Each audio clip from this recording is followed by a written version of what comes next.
Good morning, everybody. A couple of housekeeping things. They're working on a better microphone, so sorry if I'm screaming at you.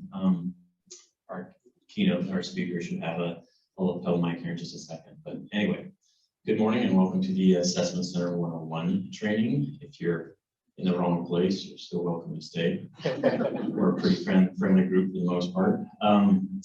But I want to thank you all for coming. Thank you for your commitment to working with at-risk youth and their families. And certainly thank you for what you guys do.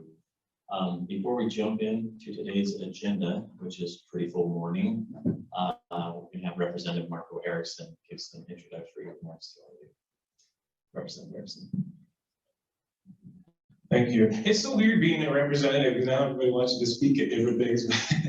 This is my passion. You know, I love this kind of work, and it's so great to see. I wish I could see all your faces out in the virtual world, but it's great to see so many people in this room interested in kids in the state of Idaho and to want to move this work forward. It's been a really great pleasure to watch the numbers over the years in Idaho go from really high numbers down to where they're at now. The lowest they've ever been for incarcerations in the state. And that's really due to a lot of the work that all of you put in and all the efforts you put forward in the community. There's always gaps in that. And that's kind of what makes me excited about this program. I was talking a lot with the governor and Idaho Behavioral Health Council, and we're always brainstorming ways to do better in the state of Idaho. And this training here today in the programs that you're going to be able to implement as a result of the funding that came, what a great gift it is to have prevention dollars for the first time in a long time. I don't know how long it's been where they put state general funds into something specific like this, earmarked for doing good work with kids. We're not done yet. I'm going to keep working to make sure that that happens even more often because there's so much work that can be done. And the more we do that, the better off all these kids are going to be. So I get excited about it. I'm very passionate. You've met me. I've been blessed to carry several of the juvenile justice bills in the last couple of years, and we've made some really strong headway in the state of Idaho. I even had a judge call me and say, now that you passed this law, I can't throw kids in jail for this offense. What are we going to do about it? And right here, this is the answer to that. Because at the time, I couldn't tell the judge. I'm like, well, you're going to have to wait because we have some things coming down the pipeline, but they're not here yet. And we're finally there. It's real exciting to see. One of the big things that we will have to work on with this project, too, is the sustainability model. And so I'll be your champion at the state legislature to continue to push for that, to make sure that the funding gets there to support this good work, because the more we do on the ground level early on, the better those kids' lives are. So I appreciate that, and I love seeing all you here, and thanks for letting me come and be a part of this. I'll turn time back over to Jason. Thanks so much. You actually covered everything that I was about to go through. So well done, Representative. Thank you for all your work. He's being bashful, but he has been instrumental and a true champion for juvenile justice for the last couple of years with carrying some really transformative legislation. So we thank you, sir. And for those of you who just did benefit from Mr. Walker and Mr. Erickson's Rule of 80 bill, you might want to shake these gentlemen's hands. So just a couple thoughts, and then I'm going to turn the time over to the experts because you're here to see them and not me. Representative Erickson just hit on something, and as we're going through the presentation today, there are going to be some moments where you're going like, that looks daunting. That looks pretty like an obstacle. But I guess I would say this, that Idaho's juvenile justice system largely is extremely successful at this point in time, thanks to all the work that you've done. But remember, that didn't come overnight, and it certainly didn't come easy.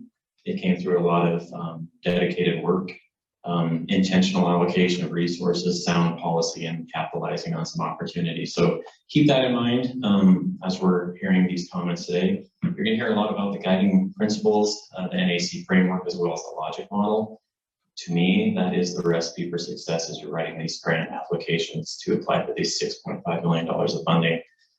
As a department, though, we recognize that the models that you're going to hear about, the centers that you're going to hear about, didn't have overnight success. It took some time. So the department recognizes that you're all going to need to crawl before you walk, before you run. Sustainability was mentioned, but I'll highlight just some resources. The center has all the materials that are going to be available. So today's presentation, the framework, which is about 65, 70 pages, pretty comprehensive, is there for your teams to access. But there's also some technical assistance. We recognize that the money was placed with us quickly, which we're appreciative of, but the grants needed to be posted instantaneously, and we knew that there was going to need to be some consultation along the way. So technical assistance will have an opportunity May 9th, which is a couple weeks from today and a couple weeks prior to the grants being due, where we'll get a visit with the NAC and representatives from the department to answer any questions that you have. If you choose to write a grant and are successful, there's also technical assistance along the way there. You have access to all of NAC's resources, which are screening tools, memorandums, and so forth, so you're not reinventing the wheel.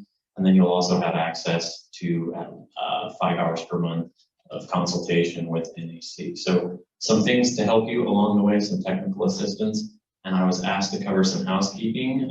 If you didn't find the coffee, it's directly behind you. If you didn't find the restrooms, they're out the door and to the left. And if you didn't sign in, please do so. That's how we're paying for this event. So with that, unless I missed anything, Holly's shaking her head. If Holly could stand up real quick. Holly is our new project director who's going to be helping the rest of the community operations division with the launch of the assessment centers and the crisis centers, which is a conversation for a different day and a different time. I'm going to get off the mic, but I would like to say thanks to the community operations team. Without them building this stuff up, we wouldn't be here today. And I have no doubt that they're going to be instrumental in the successes that come. So thank you all. Thanks, Jason. Good morning. Morning. My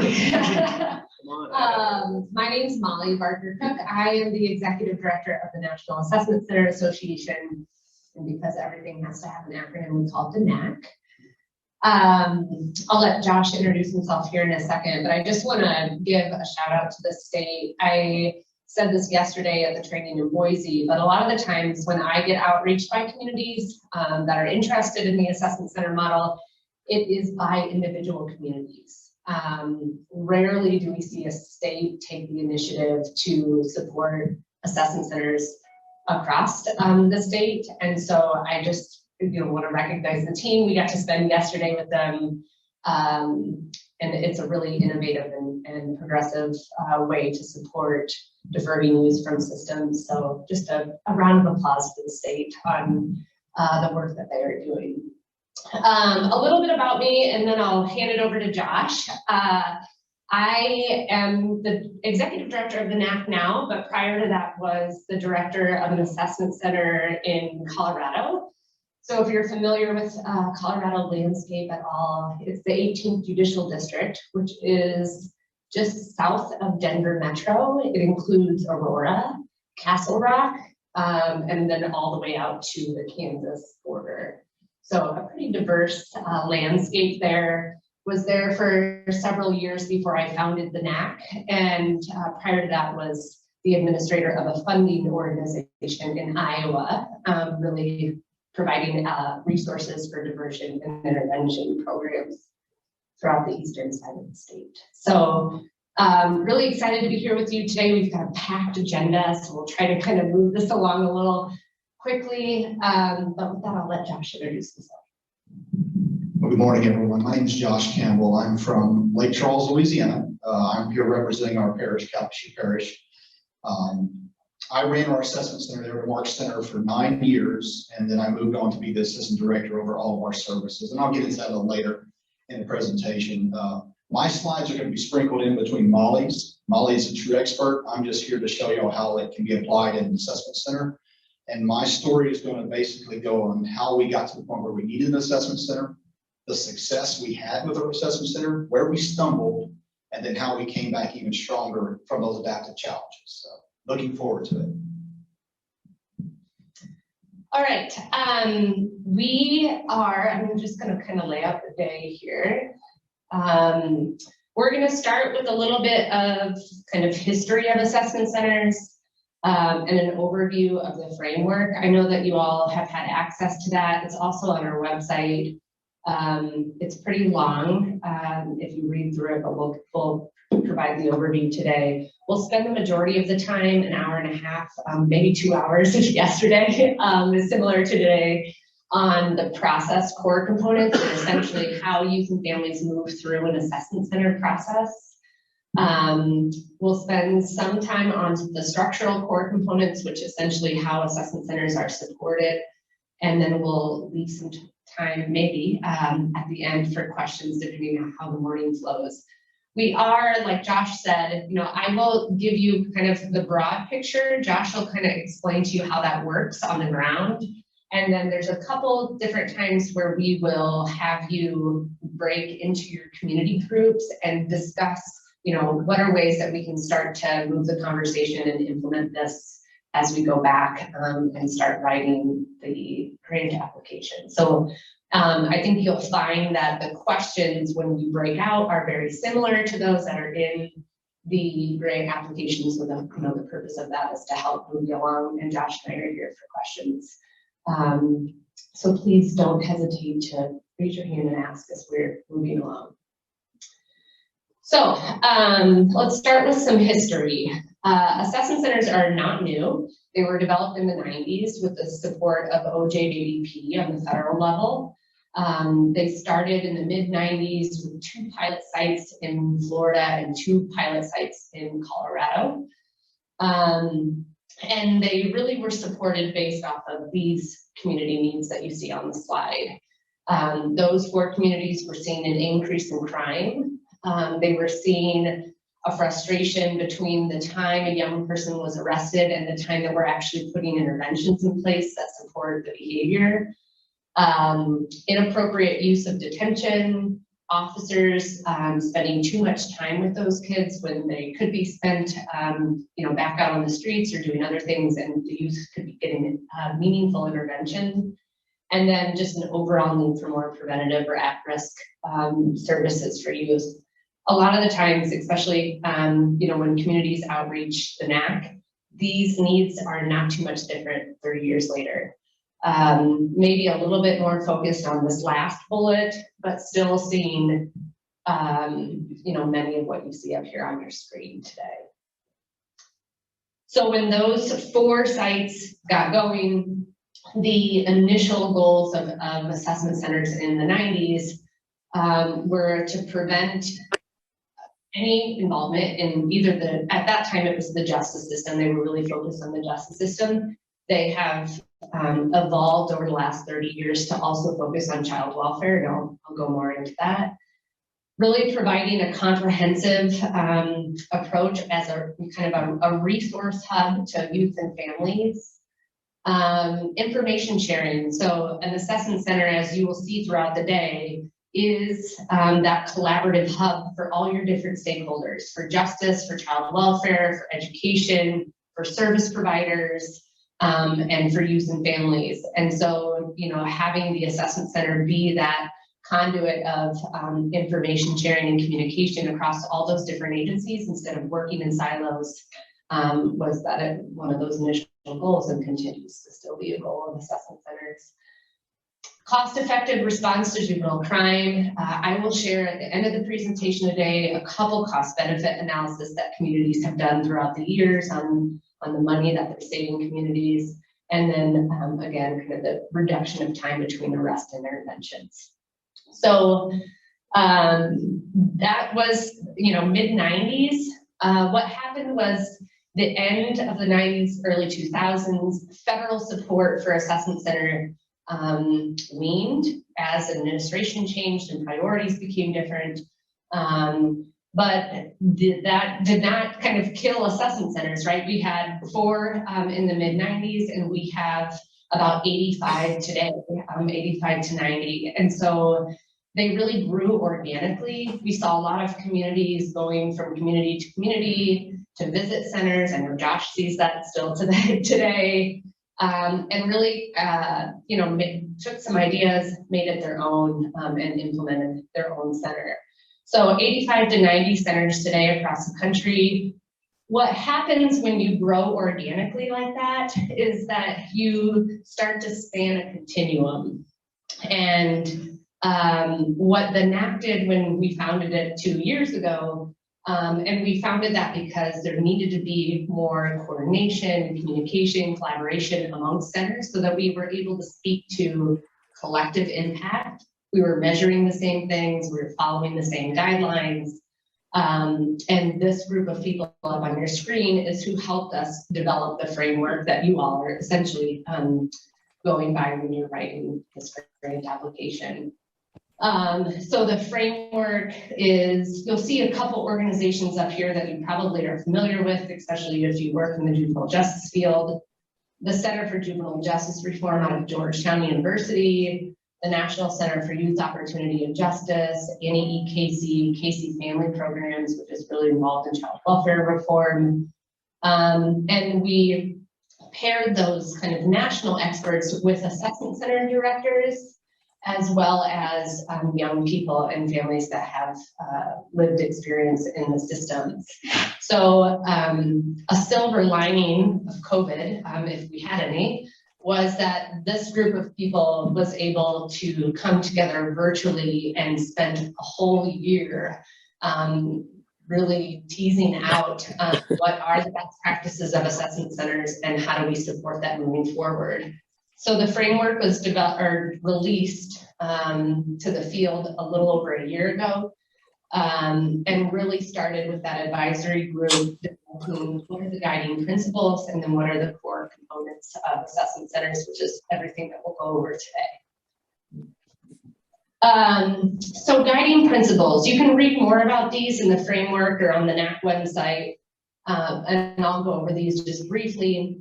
We really want to make sure that assessment centers are community-based, meaning we're connecting youth and families to community instead of systems, and that we're inclusive of community providers, all providers, not just kind of, you know, maybe your typical, what I call big box providers in the community, but also those that maybe are more of your mom and pops that are working with youth and families. So that kind of goes into inclusive. We're really trying to be not only inclusive and making sure that we're adapting to all youth and families, but we are including community in that as well. Intentionally equitable, you'll hear Josh and I talk about this a lot today, making sure that we are keeping equity at the core, making sure that we're constantly looking at data, identifying potential for disproportionality in the not only amongst the way that the assessment center is operating, but kind of as a community. Continuous staff development and support, you know, we need quality staff in everything, right? I think you all feel that within your own departments, within your own agencies, having quality staff from the center is going to be crucial to its success. Youth and families as partners. We talk about this as, you know, youth and families need to be partners not only in kind of the process, right, developing their own plans, making their own decisions, but also in the governance and the oversight of an assessment center. Developmentally appropriate and strengths-based and individualized. So when we talk about developing plans, recommendations for treatments and services, even how you're doing screening and assessment, making sure that you're taking into account everything about that young person and that family and making recommendations that are specific to their needs. Research-based, data-driven, and continuous evaluation. Again, that we're constantly recognizing what are the outcomes that we're trying to achieve and how do we know if we're getting there. And then lastly, collaborative. An assessment center is a collaborative hub. You'll hear me say that a couple times today. You have to have all your partners and stakeholders at the table. You cannot be a service provider or a department trying to move this forward. You really have to have the whole community there. And so you'll see that kind of throughout the day today. So what is an assessment center? Generally, what is the definition?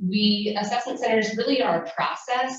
I usually steer away from calling an assessment center a program because we are not providing services to kids and families. We are getting them connected to community. And so it is a process that prevents and diverts young people from both the child welfare and the justice system through a single point of contact. And we'll talk more about that, what single point of contact means.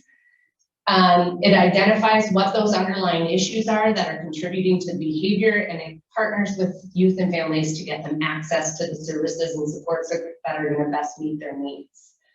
So this plays out differently in a lot of different communities. The beauty of the framework is that it is just that, a roadmap, and you can take that roadmap and make it fit your individual community.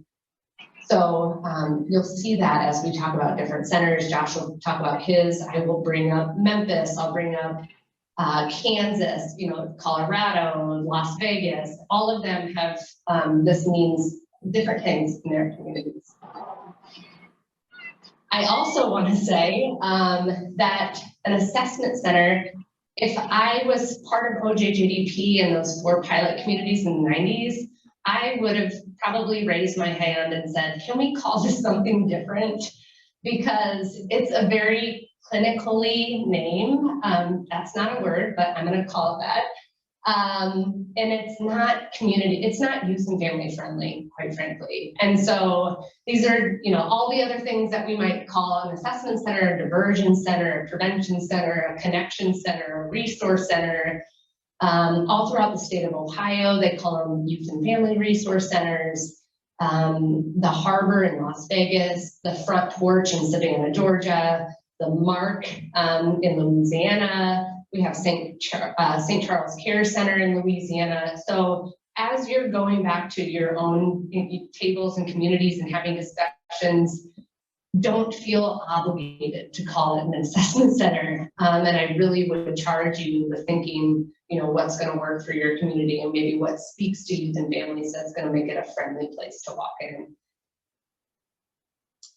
So back to the framework. So the advisory committee created those guiding principles and developed the framework based off of those.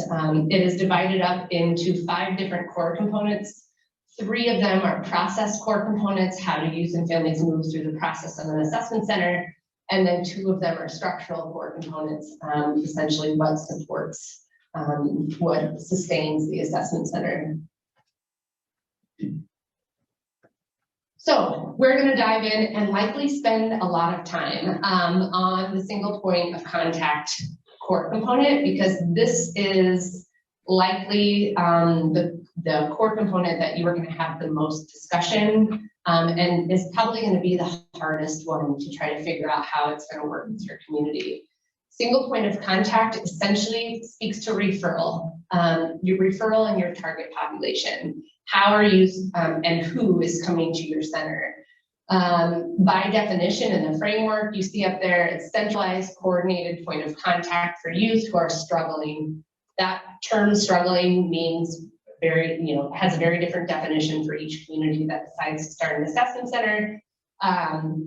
Could be that they're struggling at home. It could be that they're struggling in the community or at school. It could be that they're struggling and specifically in the community and interacting with police and the justice system. But it's really an opportunity to identify ways to intervene so that they don't move further along down that path.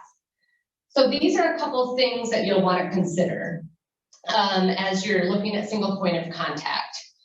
Who will refer to the assessment center? I'll go over those other 2 here in a second, but I'm going to move across. So who will refer to the assessment center? When or at what decision points will youth be referred? Why? What's that eligibility criteria? And how will they access the center? One thing that I want to stress, especially for those of you in rural communities, an assessment center does not have to be a bricks and mortar facility. It can be mobile, it can be satellite sites, it can be whatever is going to work best for your community. In the 18th Judicial District in Colorado, we had 1 bricks and mortar facility. We had staff located, co-located in school districts. We had staff in community libraries. It doesn't have to be, one sole bricks and mortar building, but you will need to better understand what that access looks like. The other 2 questions down here that we will tackle separately in discussion is who's going to operate the assessment center and who's going to have oversight and governance. So all of these questions are covered in single point of contact, and they're huge questions and really are building the foundation for your center. So we're going to spend a lot of time on these today and allow for you to break out into your community groups to have these discussions. So to start, to answer a couple of these questions, and in order to keep young people from entering systems, we have to understand how they're getting involved in the systems right now, right? What are those current pathways to the justice system? What are those current pathways to the child welfare system? What are the current pathways to school disciplinary, actions for your school districts? And then figure out where are the opportunities to place an assessment center for diversion and prevention. We at the NAC really recommend to get that full picture, what that map looks like right now, is that you consider or communities go through some sort of critical intervention mapping. If you are in the field or have been, you might have heard sequential intercept mapping. I've seen a couple of head nods. We at the NAC support specifically assessment center intervention mapping. It's essentially all the same thing.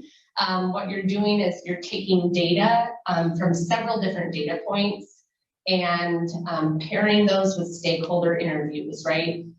Interviewing people in the system, interviewing youth and families, interviewing community providers to get a better sense of how is the system operating right now, and where are those opportunities for intervention. We really want to make sure in this process that we're gathering qualitative and quantitative data to help build what that map looks like right now so that you've got a good picture of this. I know just in talking with Jason a couple of weeks ago, a couple of you or some of you around the state already have some pretty robust councils or advisory boards or coalitions that have done some of this work. So you could certainly use that to build off of, but you can't place an assessment center, blindly at a decision point. You really need to be strategic, and the best way to do that is to go through your data and better understand what that pathway is right now. Okay, so these are all the different points of contact that assessment centers sit around the country. I will go through each one of these. We put them in buckets because it's easier to kind of tease out and put them in categories. You'll see some centers around the country sit in just one of these, right? Maybe they're just a juvenile justice focused assessment center. Some have chosen justice and prevention that they want to work and serve as that single point of contact. Some are all three. The 18th, we're over 20 years old. We evolved to be all three. We didn't start like that. So just a couple things to keep in the back of your head as you're doing your planning. Prevention, probably the biggest partner in prevention is schools. How do we disrupt even that phone call to police or that referral to the Justice Department? And a lot of that is looking at behavior, suspensions, expulsions. We've got some schools around the country that are, I would say, really preventative in nature, and for schools that might do some universal screening in social emotional health. When kids flag in, the assessment center steps in and does connection to service. We've got some that use disciplinary referrals, right? Behavior referrals. After X number of referrals, the assessment center is brought in as a partner and helps to better understand what the behavior is and what's driving that, and what services and supports will be best for that youth and family. Another big one is chronic absenteeism or truancy, and really looking at what do schools currently have in terms of resources and capacity, and where might an assessment center be helpful to come in and say, let us take it from here, we'll do that screening, assessment, and connection to service. Youth and parents being able to walk in and get help is one that we always want to recommend for you to consider. This is, I think, the best way to prevent escalation. We just had a center in Memphis, Tennessee open earlier this month, and the first walk-in or the first youth and family that they saw was a mom who had pulled her child out of school because they were getting in fights and getting in trouble. She suspected bullying. The youth didn't want to really, talk. And the center had just opened in an old community library, and she walked him down the street and said, "Can you help me?" And there's no better way to reach youth and families than that. So allowing youth and parents to self-refer, allowing community organizations to refer, your faith-based organizations, your coaches in after school activities and teams. Those people are really going to know when youth are struggling or if things are going on, and allowing them to access the center. And then the last one is hospitals under prevention. A lot of the times we'll see youth or families go to a hospital to get help, and it doesn't reach or require the level that is in admittance into the hospital, but there's still resources that youth and family need. So those are all the sectors or the points of contact under prevention. Juvenile justice is your law enforcement and your courts, naturally. So law enforcement in this domain, and Josh will talk more about this, is really, I think, a very important resource and referral source for centers. They can refer without a charge, right? They can refer naturally if they're going out to a home and they're called out 3 or 4 times because of domestic, or even 1 or 2 times because of maybe a domestic call or something's going on. They don't have to wait and feel like they have to arrest to get those youth and family services. They can refer to the assessment center as a preventative measure. We also have centers, and I'll show you Memphis's referral form here in a little bit, but law enforcement discretion in terms of charging versus not charging, and utilizing the assessment center for very specific charges depending on what your community decides. You can also partner with the courts or your district attorney's office, or depending how your own community operates, to say, these charges, these status offenses, this criteria will go into the assessment center rather than the traditional justice system. That really has to be a local decision on what that looks like. You should use your data to inform that decision. But the juvenile justice domain is how assessment centers got started.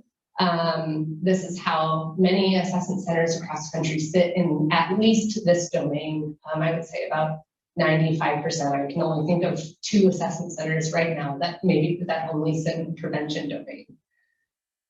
And then the last one is child welfare. We have a lot of centers that have evolved to look at potential crossover youth.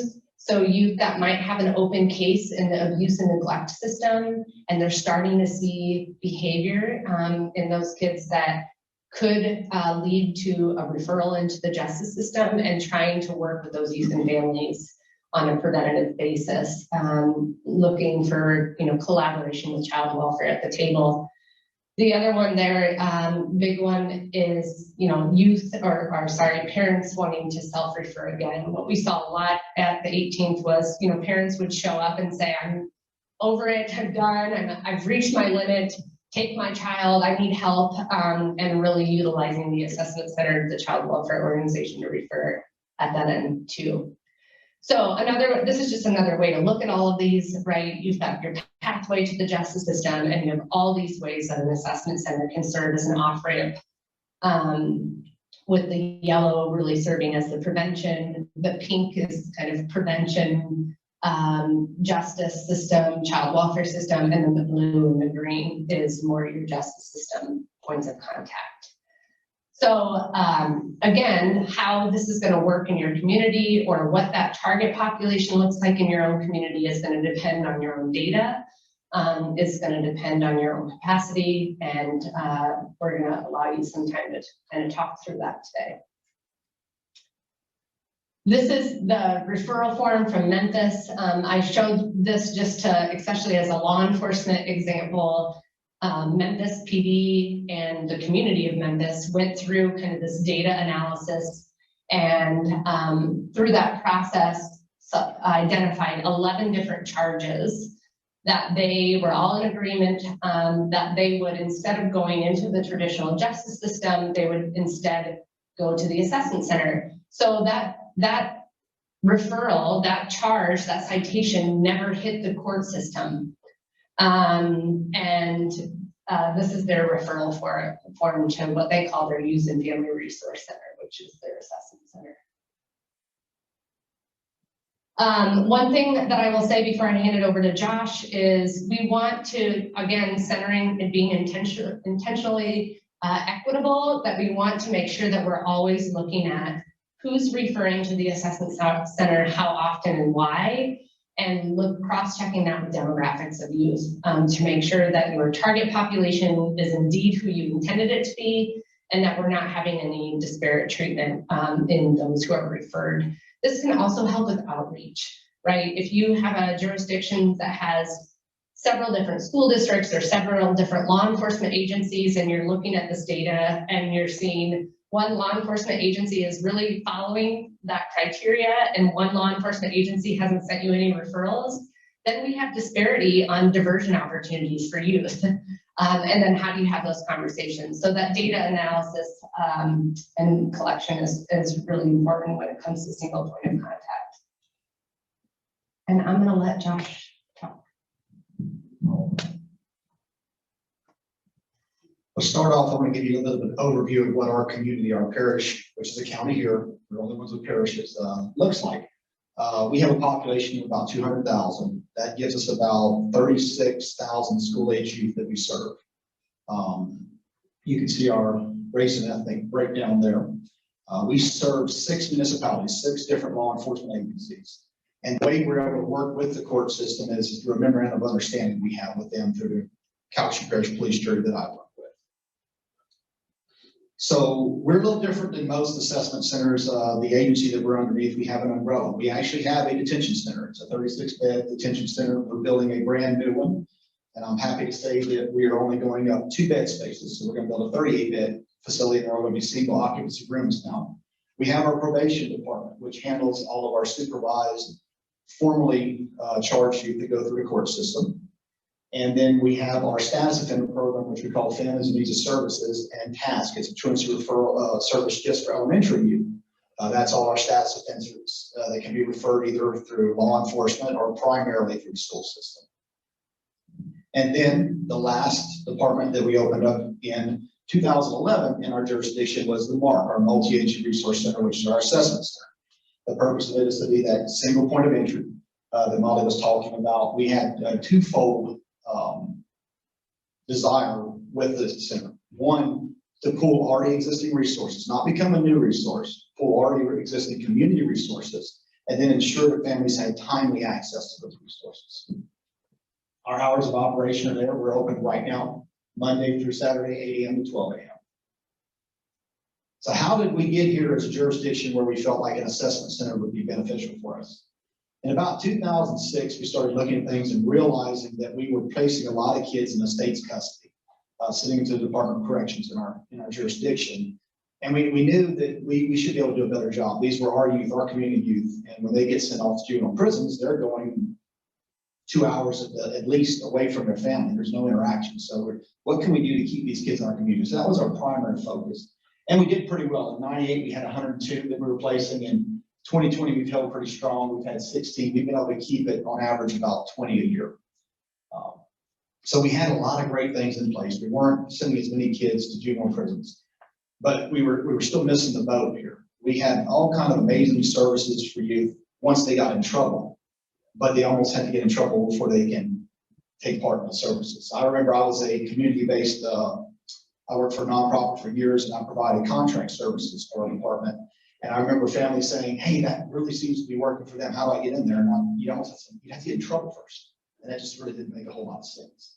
So we knew we were still missing something. The number of youth that were being DOC had dropped, but we were still seeing the same amount of youth going to court and being placed in our local detention center. We weren't always focusing on the right kid. Sometimes the kid that ticks you off, right? It's the lower level offenses that people seem to hyper focus on in the big picture.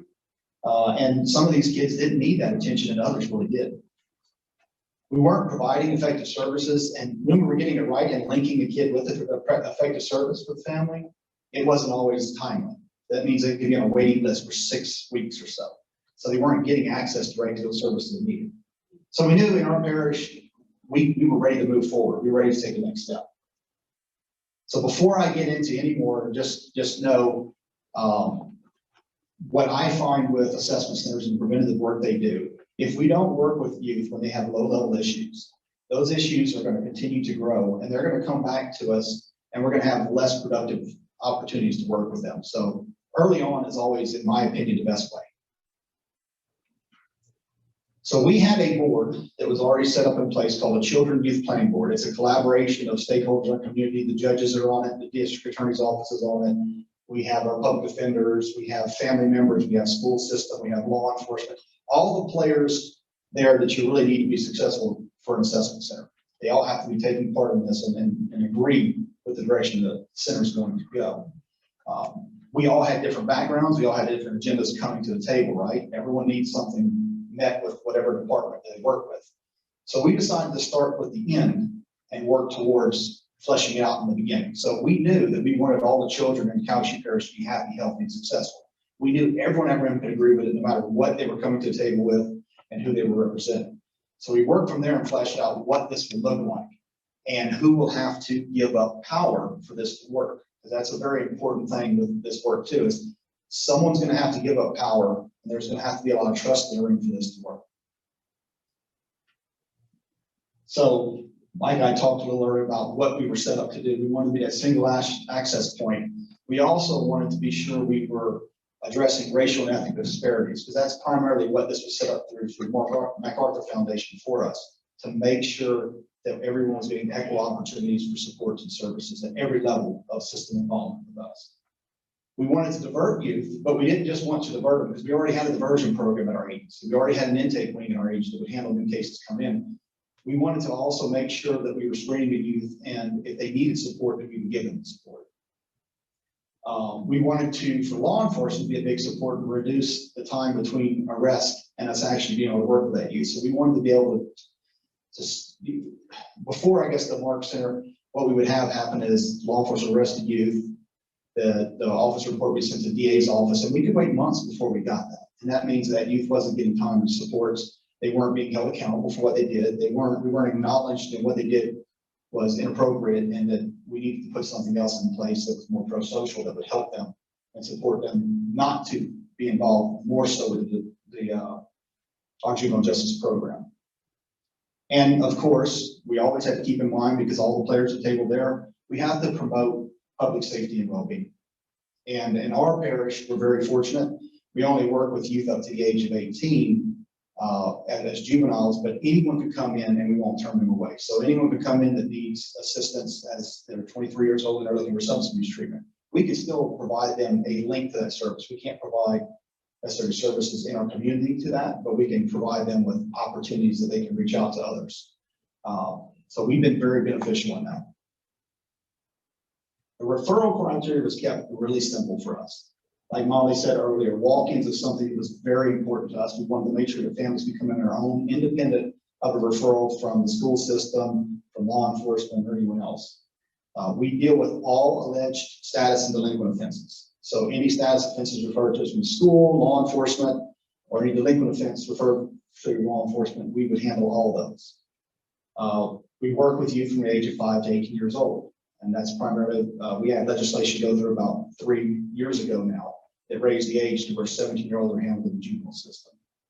And the non-intoxicated or injured, just for clarification on that, what that means is we are actually a center that if the need is there, law enforcement can bring that youth in custody. And if we're taking custody of the youth, we have to make sure they're not injured. They have to be medically cared first, and we have to make sure they're not under the influence of anything for liability issues. We're not set up to manage those cases or supervise them. So a typical law enforcement referral for us would be a youth at Walmart and they've stolen something. They're being charged with theft. That officer would call the Mark Center and say, I have this young man here. He's being charged with theft. We handle our detention screening instrument or risk assessment instrument. I'm not sure what it's called in Idaho, but we handle the first part of that. We have a Form A and B. So in the Form A, any youth that's being charged with misdemeanor is not eligible for detention. Even a youth that has a history and is already on probation, they're not eligible for detention. So it's a very simple call for us on a charge like that. We let the officer know, please transport them to the mark if needed. If not, you can release them to the guardian and ask them to come to the mark. Send us a referral and we can get them in that afternoon or the next day. They come into the mark, then we decide at that point what direction we need to go. So we don't do this on our own, right? We don't have that power as an assessment center. We have an agreement with our district attorney's office because in our jurisdiction, they make a decision on what is the burden and what's not the burden. So we send this to the district attorney's office. They look over the OJS referral form that officer completed, which is just the condensed offense report, and they give us a decision within about 10 minutes whether we can pursue diversion or if they'll need additional information before we can pursue diversion with them. We also have an agreement because everyone's busy and this happens late at night. If the district attorney does not get to us within 10 minutes, and we know this is standard, a charge that we would divert, we can just go ahead and move forward with it. If it's a felony charge that's coming to us as a OJS referral form, maybe they come through as a law enforcement referral through our back door, because we get those too. That's one that we would particularly hold off on and wait for the ADA to make a decision on if they don't answer within 10 minutes. So it's pretty simple at that point. The parents are there, the youth is there. We explain our diversion program to them. If they agree to it, we can move forward with our assessments immediately. And we do a couple screening tools there with them. We identify the root cause of why they're there. For a theft charge, it may be that the youth didn't have money to buy the t-shirt that he was stealing. Maybe that's linking him with a job. Maybe it doesn't need a therapeutic service. There may be some other things going on where maybe he had a grandfather who's passed away and he's dealing with bereavement issues. Our screening tools can identify that and we can link them with it. So it's to look beyond what they're coming in for and really look for the root issue of why they're there and what we need to put supports in place for. The other way that families come in, which we love, is walk-in services or referrals from the school system, where they're not actually placed in a law enforcement patrol car and brought us and transferred to our custody until the parents get here. They walk through the front door. We can give them the same level of services that we would with a youth that was brought to us in custody. Families have the ability to come in and say, I just want to know about counseling services community. Can you give me information on that? And they can walk out the door. They can sit down and talk with one of our employees, one of our team members, and have a discussion, and they can walk out the door. If they feel like they need extra supports, case management supports, we do have our status offender program that they can choose to participate. And it's their choice, it's still voluntary. But that's the ones we really like. So for law enforcement, they don't have to sit there, and I think one of my slides says this, they don't have to babysit that youth and try to figure out what's going to happen. So they find a youth in community, it's a low-level offense, they don't know what to do, they bring that youth back to the substation, and he's there for hours and someone's watching until they can locate a guardian. If that happens, we have the ability for that youth to be transported to us and we can assist.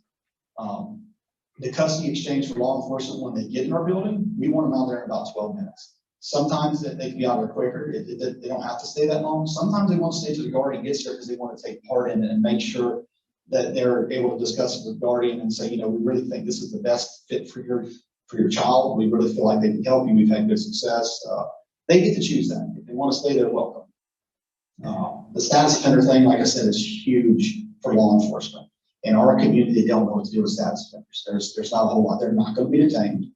And that's the calls where law enforcement goes out over and over again. And I respect law enforcement a lot. But they were not equipped to go out to a home and negotiate with a family for hours to get a kid to clean his room. They're not equipped to do that. They need to be out in the community doing what they need to do to keep us safe, right? Let us take on that burden for y'all. Send them to us. Have them call us. And we wanted to reduce recidivism. We feel like if we're dealing with that youth that won't clean his room, and the law enforcement has to go out there every week, we're going to reduce recidivism because eventually that youth is going to punch a hole in the sheetrock. And eventually that officer is going to go out there so many times that he doesn't know what to do and his hands are tied, and they're going to use the tools they have. Law enforcement has arresting powers. If we don't give them other tools, we can't expect a different outcome. And we have a 24-hour helpline. So when we're closed, our detention center actually is open 24 hours a day naturally. So they can take those calls, they can field them at night, they can triage them, and the next morning when we open up, we're immediately calling that family for assistance for whatever their needs may be. For the community, we have non-traditional hours, right? So we have a lot of plant workers and oil field workers in our area. They can't just leave work all the time to come in. So we can't be 8 to 5. We have to have non-traditional hours for them to come in. So it makes it easier on them. They're already stressed that their youth is involved in the justice system, but this way they don't have to worry about taking time away from their job for things. We can work around them and accommodate that.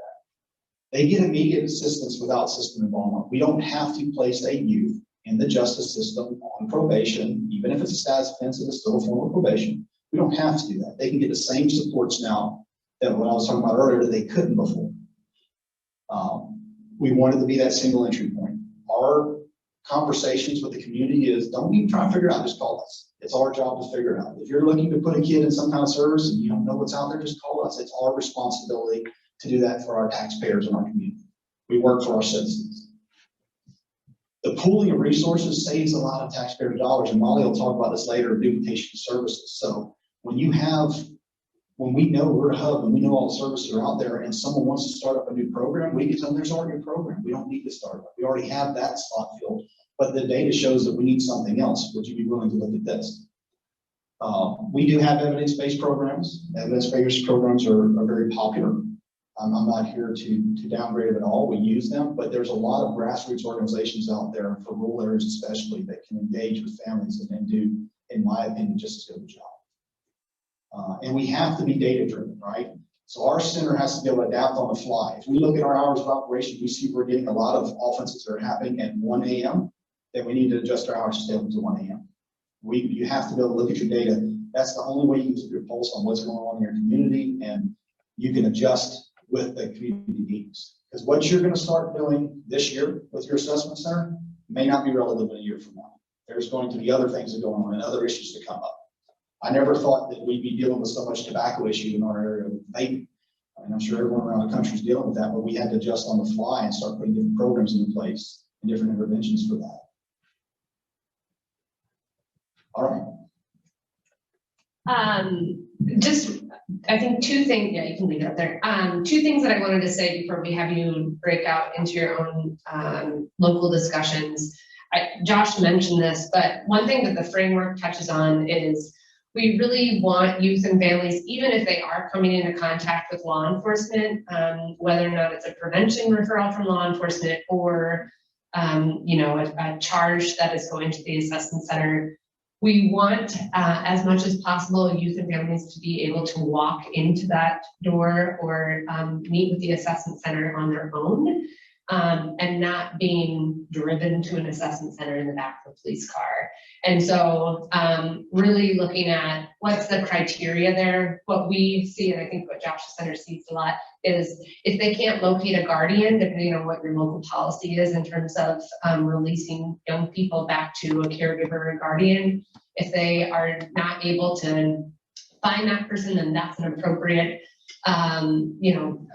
youth that might be transported. For us in the 18th, there was a district-wide policy that all young people that had been reported as runaways would be transported to the assessment center because of the risk of trafficking and our role in identifying whether or not that young person was exploited. But outside of that, really looking at how do you encourage young people and their families to walk in together rather than, the parent or caregiver meeting the young person there at the assessment center with a law enforcement transport. So, and so we're going to break out. These are a couple of questions on the screen just for you to consider. You don't have to go through all of them, but really talking about what is the data that you already have locally that can help justify the need for an assessment center and help you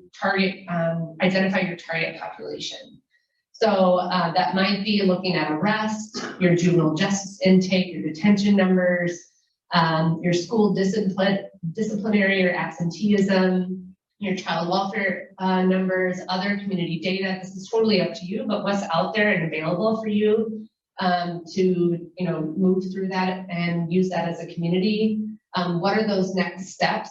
If there's something missing that you need to really understand what are the current pathways to the justice or child welfare system, who is not present, right? If you don't have data, or even if you do have data and those stakeholders aren't here with you or aren't engaged in this conversation, who do you need there?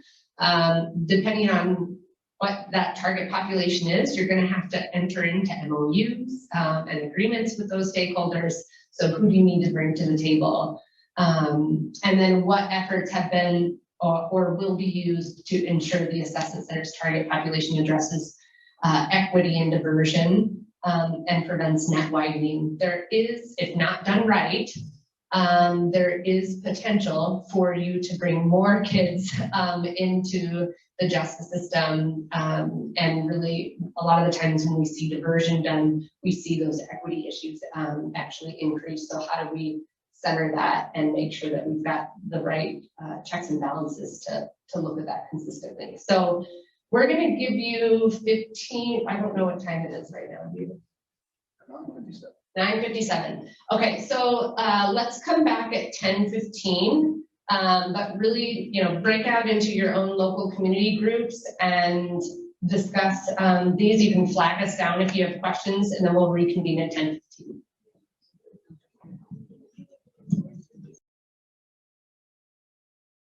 Wait, is there some funding that's available? What, is it all private? So a lot of the youth that come to us are going to be through Medicaid. They're going to have Medicaid, and a lot of these service providers are set up to work with Medicaid clients.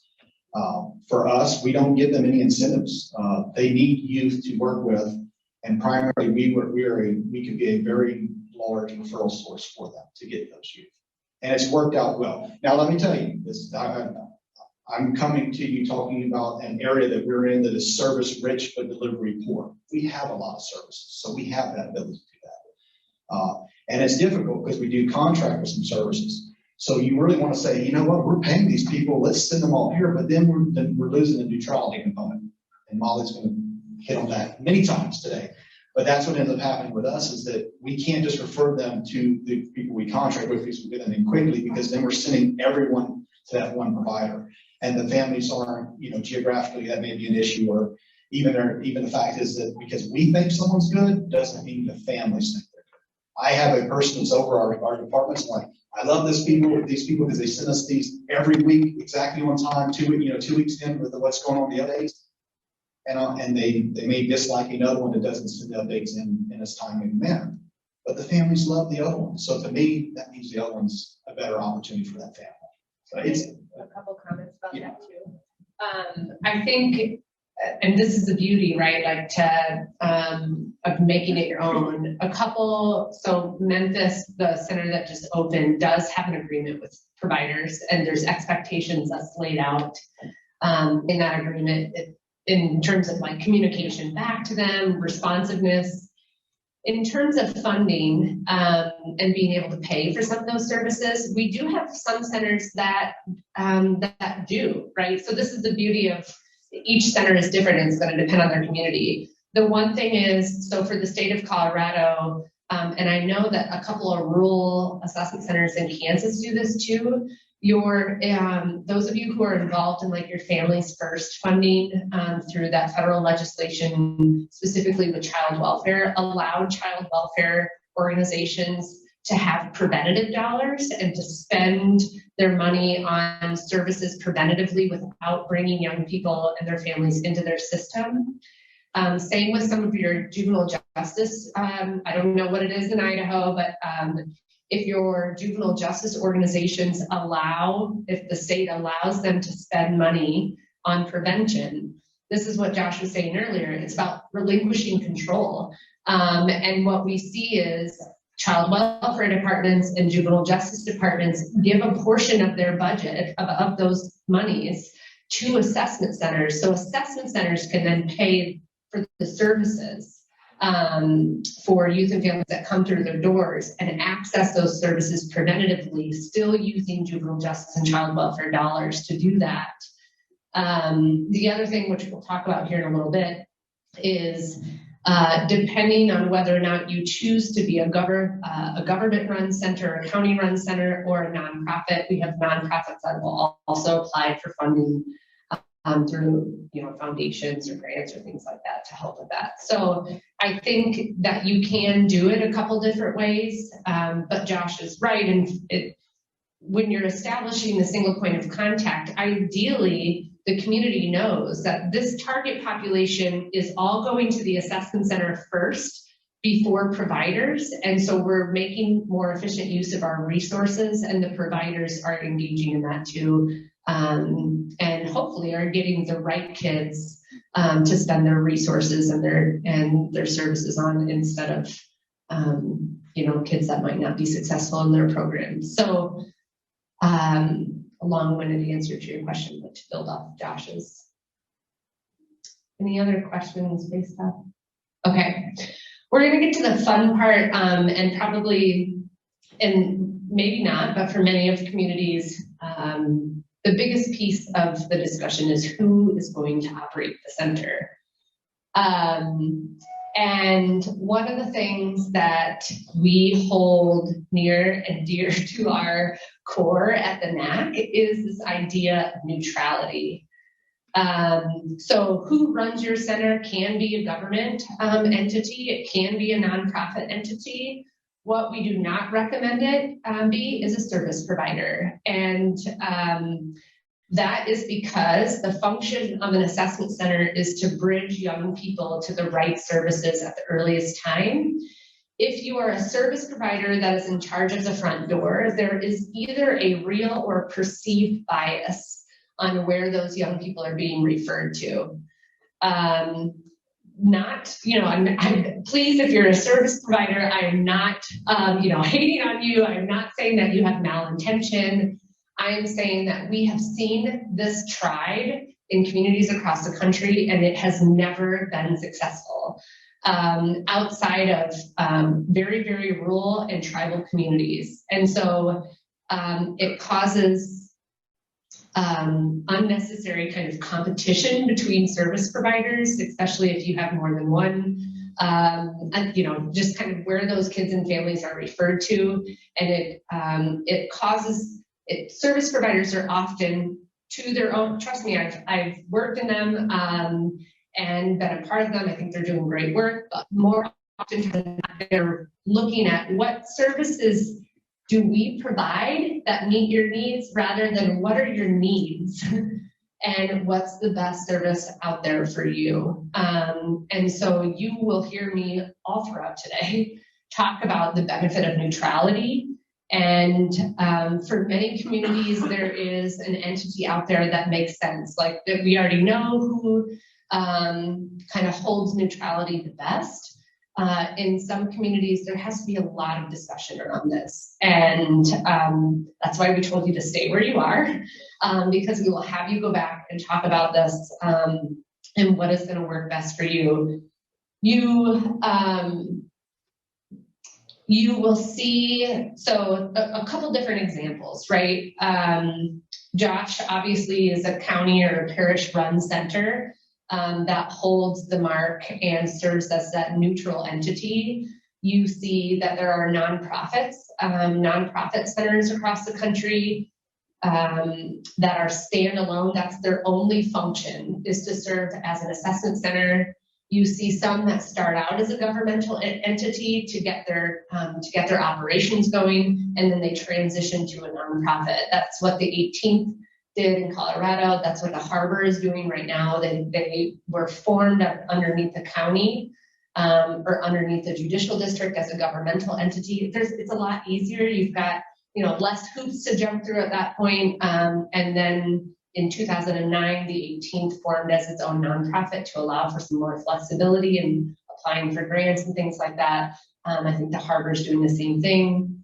St. Charles Care Center in Louisiana is a small assessment center that is a standalone nonprofit, and then you have others that are governmental entities that either sit underneath the justice realm. Memphis, who just opened their assessment center underneath their Division of Community Services, which has nothing to do with their Justice Department. They're really in charge of providing benefits and some other public goods to the community, and opened in they renovated a community library, and they felt like it would best fit underneath their Division of Community Services. So there's a whole lot of different options for you to think about.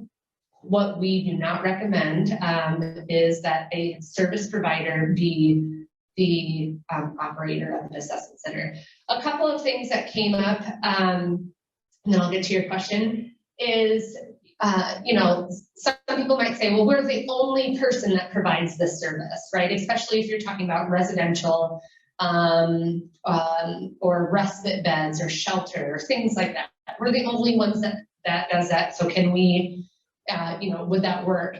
And my comment would be, if you're the only one that does it, then you're a natural partner for the assessment center, right? The center is naturally probably going to use you and refer to you for kids that need that level of care.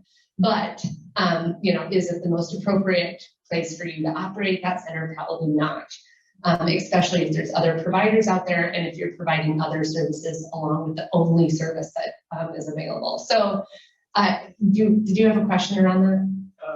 Yeah, so if the assessment center is a justice entity, do you see any issues with like walk-ins or families going in? Yeah, great question. Already in probation, right? And they're going to see, right? This is linked with probation. So yeah. I know Josh can answer this too because they are under their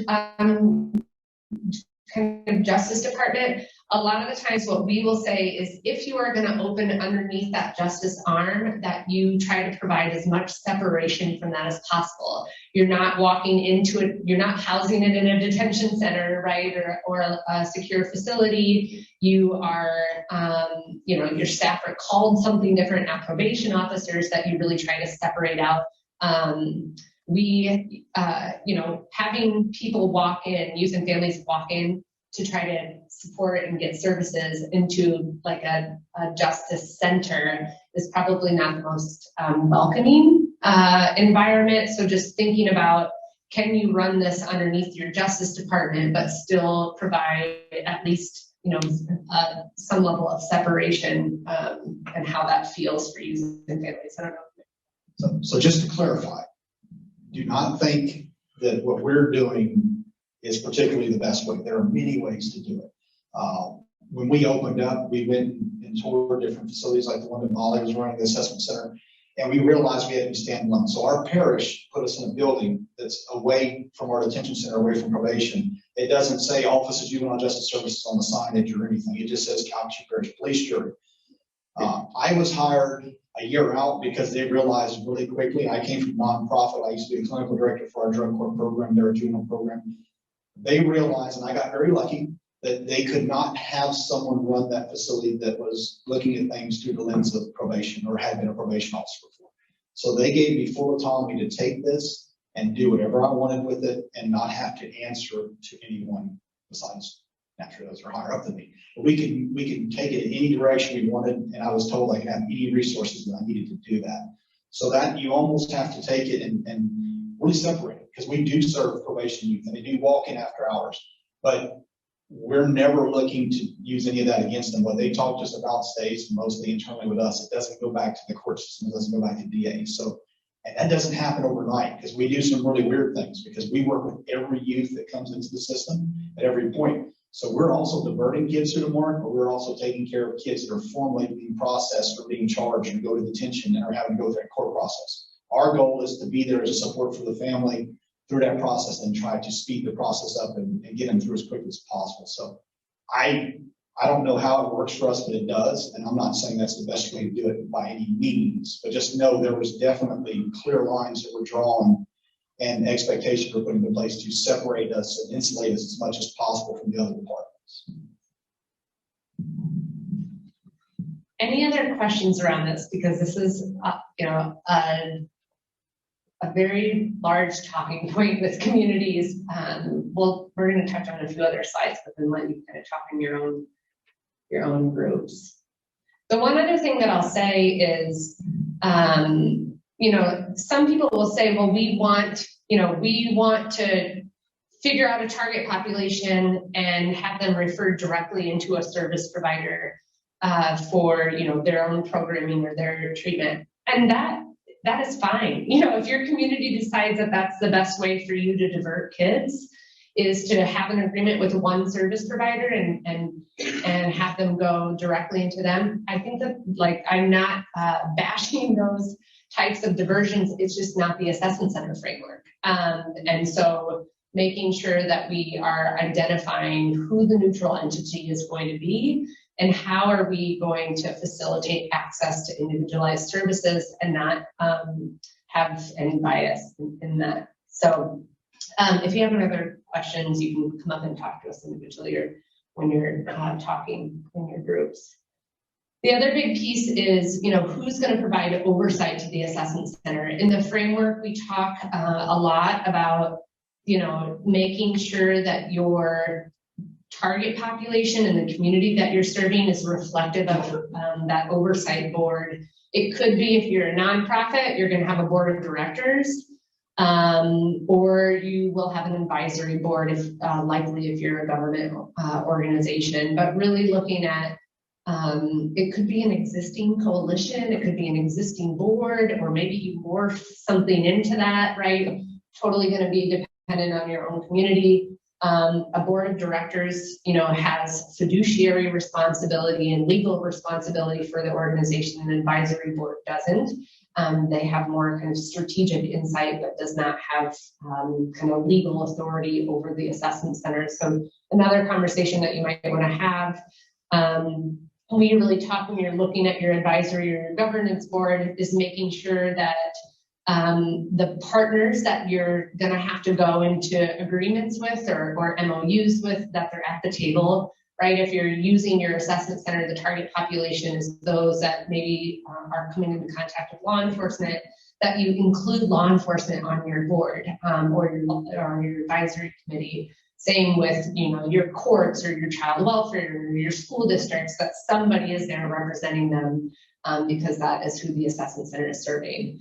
And then, like I said, with the guiding principles, youth and families as partners, we really push assessment centers to be inclusive of them at the advisory or the governance board. They're going to be the ones that are going to provide you the most valuable insight on things that you can maybe do differently, or changes that you might want to make based off of their own experience or the needs of youth and families. Of course, this takes a lot of work to have youth and families on your board. Josh and I were just discussing this the other day. It takes training of the rest of your board on how to be inclusive of youth and families and not use acronyms and, make sure that we're all speaking the same language. So it's not an easy feat, but it's definitely something that a best practice that we push for at the NAC. So we are going to have you turn right back around and have discussions around both the operation, who might be the best fit in your community for operating the center, and then again, are there existing boards or coalitions that make sense to kind of morph into that advisory or that governance board, or is it something that needs to be created brand new, and what that might look like? So again, we're both here. If you have questions, slide us down. We'll give you 10:36. We do have a break scheduled after this, so why don't we just go straight to 11? And you can talk, and then if you need to use the restroom or get something to drink or eat, do that, and then we'll come back and we will start the screening and assessment at 11.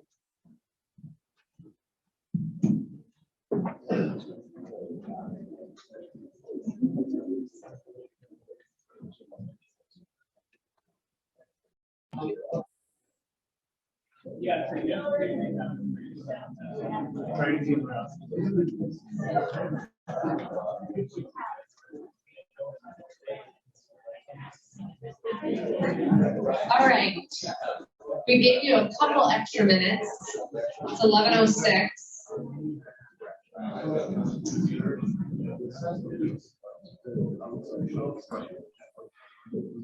Any burning questions talking about operation or governance before we get into screening and assessment?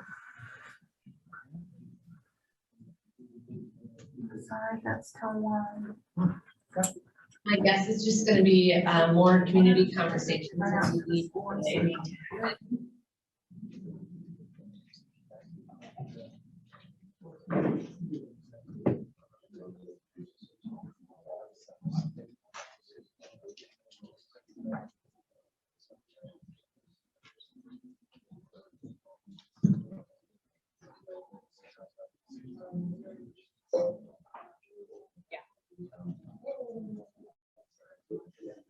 right, we are gonna dive right into the second process core component. You'll notice that we've been here the first 2 hours covering the majority of that single point of contact, but that, like I said, that's usually the core component that communities need to work through the most. Screening and assessment is the core component where we are focusing on trying to understand what those underlying needs are and the drivers of behavior. So we purposely, delineate between screening and assessment because they have two different functions or two different purposes. Screening is meant to be brief and using, we'll talk about tools, right? But validated tools. And screening is really meant to figure out, is there even a need there? Is there a possible presence of a problem? And do we need to go further into more comprehensive assessment? For many kids, especially when you're talking about misdemeanor offenses, status offenses, maybe struggling at school, no intervention is needed. It's typical adolescent behavior. Maybe the assessment center in and of itself is the intervention, right? Coming into contact with police is the intervention. If we do nothing, they will not come back into the system. And there, no need is there. And so screening is really meant to figure out, is there a reason to move into more comprehensive assessment? Many times communities will kind of throw youth and families straight into a comprehensive assessment. And then we're over assessing kids that didn't need us in the first place. Assessment then is meant to be more comprehensive, using collateral information, maybe from other sources, from schools, maybe past history in the justice or child welfare system, past use of service providers, and really is meant to determine what are the right recommendations, the treatments, the services that we're going to get kids and families connected to. Just another way to kind of separate the two out. Screening, that goal is to de-escalate whatever the current crisis is and provide, identify those immediate needs and areas for future assessment. Assessment then is to figure out what are the strengths and the needs of those youth and families, and how do we use that to drive and figure out the right services for those youth and families at that time. So in the assessment center framework, we put centers into 2 tiers, and this is something that you'll want to figure out and make a decision for your local assessment centers. A tier 1 is an assessment center that is doing screening only and referring and establishing partners for assessments. Josh will talk more about that. Josh is a tier 1 center. Tier 2 centers are centers that are doing both screening and comprehensive assessment in-house. So usually they have more specialized staff. The center that we had in Colorado was a tier 2 center. We had licensed social workers that staffed that. And so they were able to do both screening and assessment in-house and make very specific recommendations for treatment modalities. Whereas a tier 1 center is really saying, hey, we have a flag on the behavioral health screen. We're going to send you to a provider that can do a more comprehensive assessment. Does that make sense? Okay. The one thing that I will bring up again is if you're a tier 1 or a tier 1 center that is doing screening only and you're partnering with other entities to do assessment, neutrality needs to be held center. So if you're partnering with an organization to do an assessment and they're the ones that are making those treatment recommendations, where are the checks and balances to make sure that that is not always an internal referral? And whose responsibility is it to carry out that plan? Does it go back to the assessment center? Does it stick with that assessment provider? So some nuances there that you'll have to determine if you choose to be a tier 1 center. But it's definitely doable because Josh can talk about that as well. So the things that we really recommend at the NAC, or the topics that we recommend be in screening, is up here on the screen. Basic needs, right? Food, clothing, housing. We can't expect youth and families to engage if their basic needs aren't being met and need further treatment. Looking at exploitation, trafficking, sex exploitation, community safety. So for many communities, this is like their risk assessment or their risk screening. Mental health or behavioral health screening, safety and physical health, substance use, suicide risk, and trauma events and trauma reactions. If we're embedding all of these into our screening process, and you are getting a flag, that is likely going to tell you whether or not a more comprehensive assessment is going to be done and whether or not there's a need there. So all of these topics should give you an idea on possible presence of a need. If not, then we're not doing, and we are not moving forward, right? Again, the assessment center as the intervention is just fine as well. So what we want to make sure that we're doing when you're looking at those screening topics and when you're developing your screening system is that we're very intentional on what information do we want to gain, why, and what are we going to do with the information. We see, communities want to like screen for everything or talk to youth and families about everything, but then we don't do anything with the information that we're asking about. So really making sure that we're intentional in developing that screening and assessment system.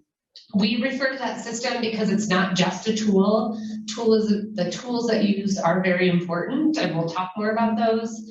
But it's really, making sure that we're setting expectations with youth and families, that we are explaining why we're doing the screening, what we're going to do with the information, who's going to have access to that information, so that they're not blindsided, with who you're sharing information with or what you're doing with it.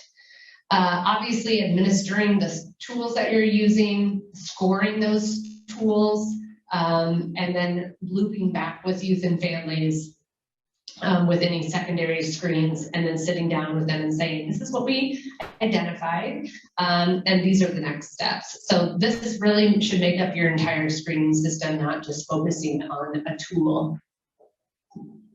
When we talk about tools, I know Jason had mentioned that you will have access to NAC resources. One of the things that the NAC has developed is a pretty comprehensive inventory of what are all the screening and assessment tools out there, and what have they been validated for, right? What population, what decision points, do they have cut scores, and are they free?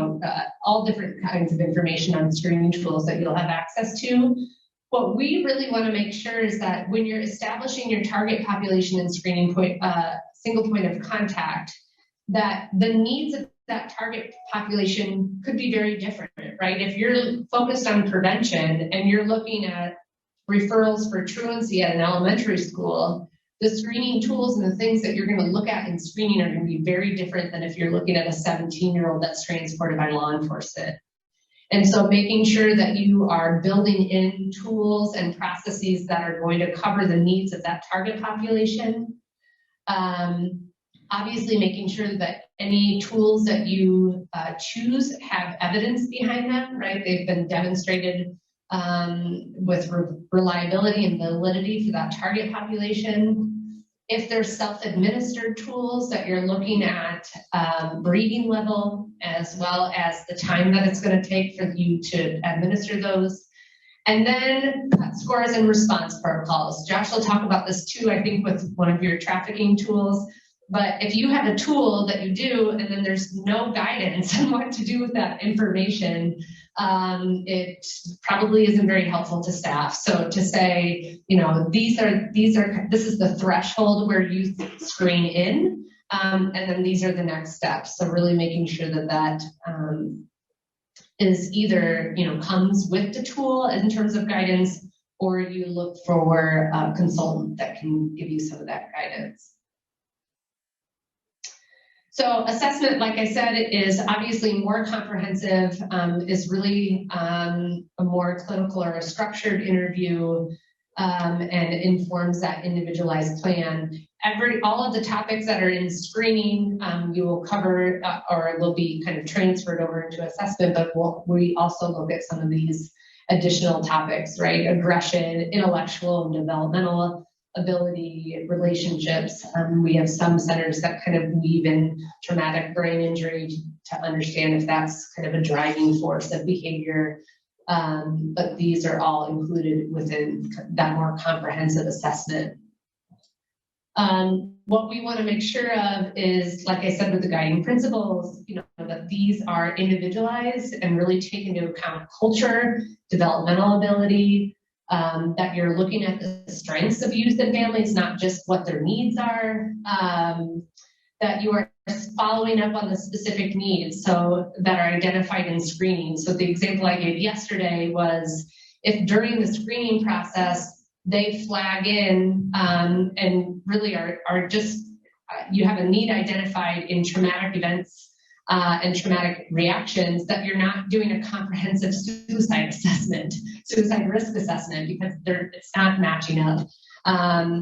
So making sure that those are correlated, which means if you're a tier 1 center and you're doing screening only, your assessment provider, your assessment partner needs to understand what happened during screening. So there needs to be really solid communication and information sharing there. Obviously the assessments identifying what the drivers of that behavior is and determining what that appropriate intervention will be. In the framework, we talk about timing of this between screening and assessment. Obviously in screen, if there's an emergent issue that's identified, right? Like if suicidality is part of your screen and they're flagging in, we really want that assessment to be done immediately. Josh will talk about that partnership with their center too, but making sure that you've got access to some sort of professional to come in and provide that immediately. If not, that in the framework, we say 5 business days between that time. So I will hand it over to Josh. So we had talked a little earlier about, decision points, decision making, and I want to just touch a little bit on the screening process and the loss of control or potential loss of power for some that are going to be involved. In our area, the DA makes all the decision on who's diverted. Before the mark, and sometimes even now, the DA may put specific stipulations in place. I want this youth diverted, but I want them to go to anger management classes or anger management course or something like that. I'm not saying that's bad, but if you've already determined what you want that youth to have before we've actually done our screenings and our assessments with them, then we may not be looking at a true root cause of what's going on. So you have to, our DA has to, they've been working with us, it's been going well. Every time we get a new DA, and it's kind of starting from scratch, but they start to understand and they start to trust the process. That's why these relationships are so important. They now trust that case will come to us, we will screen the youth, and we will put them into what they need to address the root issue, and we will have the appropriate services in place for them. So that's something to think about too when you're talking about the screening tools or assessment tools you're going to use. So what we use for all of our youth is the JIF, it's the Juvenile Inventory for Function. This is a computer-based screening tool. I used to be a counselor. I used to do that in a past life, and I thought when we first got this tool, no way is this going to work as well as an intervention face-to-face with the youth. What I found was that this works better than anything I'd ever done with the youth or probably could accomplish with them. They're able to answer questions. They're posed to them in the same way every time. They're objective questions. And when the kid says something, I'm not going to go, oh, wow. They're going to elaborate. They're going to give us information. A lot of it is checking yes and no when the question is asked, and depending on how they answer, they'll tree off into additional questions. But there's also a portion there where they're able to type in what they want to say or give their opinion on things. So we get a lot of good information from youth that way. I don't know about y'all, but my kids will, send me a long text message before they have a face-to-face conversation with us. This is my own children. So it seems to work well for us. We do have scales, and there's life areas that it goes over, and this is what the GIF will look at. And it helps that officer, because we're a tier 1, we don't have licensed counselors there. It helps that officer to triage what we really need to treat and what may fall off if we do treat the other areas. So let's say a kid's having substance abuse issues and school issues. Well, let's say he flags for substance abuse issues, and we also know there are school issues, but the school issues are because he has substances in school that got caught. So we treat the substance abuse, and the school issues should correct themselves. When you look at the GIF scales over there and the ones in red, those are the ones that will trigger a secondary screening for us. So if they flag, and that's what the GIF does, it actually gives us a red flag in any of those areas, we're going to do a secondary screening because we're not mental health professionals and we know that we need to dig a little deeper. So we sit down with you, we discuss what's going on, and we discuss our answers and have a formal conversation about it. You answered this to this question. How are you feeling about it? Can you elaborate on it? And then we will still do a secondary screening naturally, but it gives us a little additional information. What we use for our secondary screening is the MAISY. I'm assuming many of your detention centers do that. I don't know if anyone else is using it now. The GIF will give you a 30-day snapshot of what's going on, whereas the MAISY will kind of give you the here and now of what's happening. So when we do the MAISY with them, we use a computer-based form also. If it flags in depressed or anxious, suicidal ideations, or traumatic experiences, we then call in what Molly was talking about, a licensed counselor to assist us. So we give them the information on the phone. We say the youth flag for this is what's going on. And they triage the call, they triage it over the phone. And if needed, if it's serious enough to where we know there's some issues where some suicide ideations are there, or they may not be safe leaving without seeing a counselor, they actually will come on site. And we have an agreement with them, they'll be there about 30 minutes. So they'll come on site, assess the need. Our ultimate goal is to put a Band-Aid on it, and that next morning have service follow up with them. If not, if it does go in a different direction and need to be hospitalized, that program can assist us with it too. It's called CARD, it's a Child Adolescent Response Team, and it can be engaged by anyone statewide, but we have a particular agreement with them where they will actually come in-house with us and work with that youth at our assessment center. So that's who we partner with to get that done. We use a SASE. I don't know if anyone's familiar with SASE, substance abuse subtle screening instrument. It goes into this detail and assesses the youth substance abuse. It goes through DSM criteria, and it'll tell you if the youth has propensity to have a substance abuse diagnosis. It is honestly overkill for us. I don't know if anyone's ever heard of the CRAFT screening tool. It's like a 10-question screening tool. All we really need to know, because we're not licensed counselors there, is that this youth potentially has an issue that he needs to be seen by a licensed counselor. So this works for us in our jurisdictions because our jurisdiction likes it, but I wouldn't say that this would be something that jurisdictions should potentially use if they're a tier 1 site for sure. But naturally, if the youth does flag, then we can look to refer them to a substance abuse counselor for that assessment. And we have some partners in the community who can do that. We have one of our newer tools, which is called the Intervene Screening Tool. It is used to assess youth for human trafficking. We had one before. This one's a little better. I'm still not totally happy with it. I want to know if it's score a 9 or a 10, what we need to do. If it's score a 9, what I do? If it's 10, what we do. This one has somewhat of a cutoff score. The one we used before would ask a lot of questions, and then when we were done with it, it was like, okay, well, what do you want to do? Do you think they have a problem, or do you think they're at risk or not? And we don't like in our center being put in that position. We want to know, it says this, we have a response matrix. When it does this, we're supposed to do this. And we feel like that's just safer for us because our team is, like I said, we're not licensed counselors. We don't want to make any assumptions. We just want to know if this needs to be investigated further. But one thing that the Intervene does for us as well is we can do the first part of the screening tool by a non-licensed person. The second part is more of an assessment, and it's done by a licensed person. We have a licensed counselor who works with us in our detention center, and we can partner with them to do the secondary part of the screening. So we still get to do that in-house, and the family doesn't have to come back at a later date. We can do it all at one time. And that is it for me. Yeah, the one thing that I just want to say when it comes to, having discussions around your screening and assessment system, specifically what tools that you're going to use, is to talk with your other systems and your other providers in your school districts.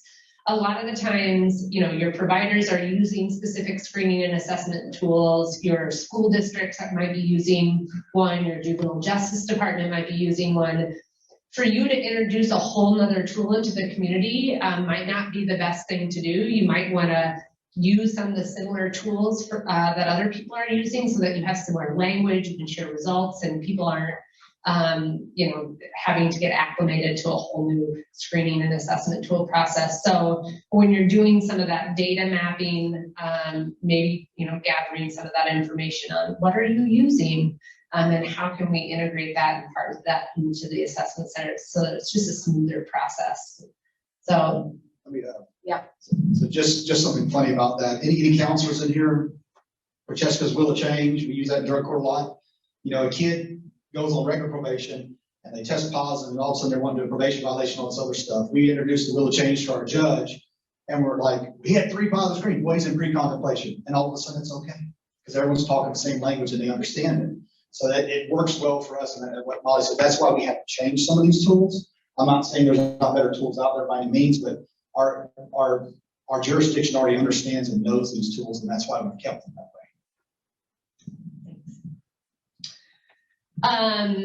So naturally, you know, the third process core component then is that connection to services and supports, or what we call in the framework is case management. And really, you know, that is meant to take what are the needs that were identified in screening and assessment and make sure that those needs are met. Through providers, through pro-social services, through basic needs, all of the above. So when we talk about a tier 1 versus a tier 2, this kind of goes back to your assessment provider, right? Your tier 1, the level of case management that you are probably going to be doing is a little bit more limited because you have to, you know, you're partnering with somebody else to do that more comprehensive assessment. So tier 1 is really kind of information and referral sharing, right? So you're providing information about screening to your assessment partner so that they don't have to ask the same questions over and over again. The one thing that I will say is that falls out of this is obviously if you're doing screening and there's basic needs that arrive, you don't have to, there's no comprehensive assessment, right? If there's food, clothing, housing, whatever that might be, signing up for benefits, getting them enrolled in Medicaid, whatever that is, that is completely underneath the purview of a tier 1 center. What we're talking about is more treatment level needs that flag in. Obviously, a tier 2 center who's doing more of that clinical assessment in-house is able to drive a more individualized plan and refer directly to treatment modalities rather than an assessment. Are there any questions about the difference between those two? Yeah. When you speak about neutrality, it seems like your tier 2, oftentimes it's going to be hard to maintain that neutrality. Sometimes you're going directly into developing treatment planning. Am I misunderstanding that? So a tier 2 center is an assessment center that's staffed by likely more licensed clinicians. You still aren't providing services though. So when you're making those recommendations, you're still recommending outside the assessment center. You're just able to be more specific, right? So you're able to say this child needs cognitive behavioral therapy. A tier 1 center doesn't have the staff with knowledge to make that more direct referral. So there's, you're not referring internally, you're still referring out. You're just able to be more specific. So experientially then, from that perspective, it seems like a long path to treatment. If you're a tier 1, if you're a tier 1, you're screening, then you're sending to the comprehensive case management, and then they're going to refer you to another location for treatment. It seems like a long process, multiple intervention points before they actually start doing treatment. Is there a way to streamline that a little bit more? Yeah, I mean, does that make sense what I'm saying? Yeah, totally. And I don't know if you have. Yeah, I can speak on it. So for us, we actually have an employee that vets all of the service providers out in the community, and they come up with agreements if they want to work with our youth, that we have a streamlined process to refer to them. At the Mark Center, what we're able to do with that with a lot of our providers, not everyone, hoping to get to that point eventually, but that family's in there, we screen them, we identify that they need, there's need there. We can do a warm handoff. So we, at that moment, can call that service provider and have the family in the room to set up that initial appointment. What happens a lot of times with cases like that, and this may be what you're alluding to, is a family's in crisis today. they come into the center, you have to strike while the iron's hot, because they may be in that honeymoon phase 2 weeks from now, everything's fine. And then they come back in 2 weeks later and you're starting from scratch. So we want to get them in as quickly as possible, just keep that momentum. But I would agree with you. Yes, it is still a process. It can be daunting. It all depends on how you build up those relationships in the community.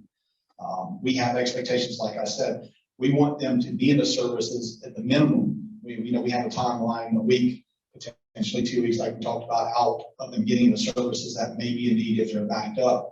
But we want them to have contact with that service provider immediately. So even though they're not going to their first session, we want to make sure that they are having that conversation and set up and they can go.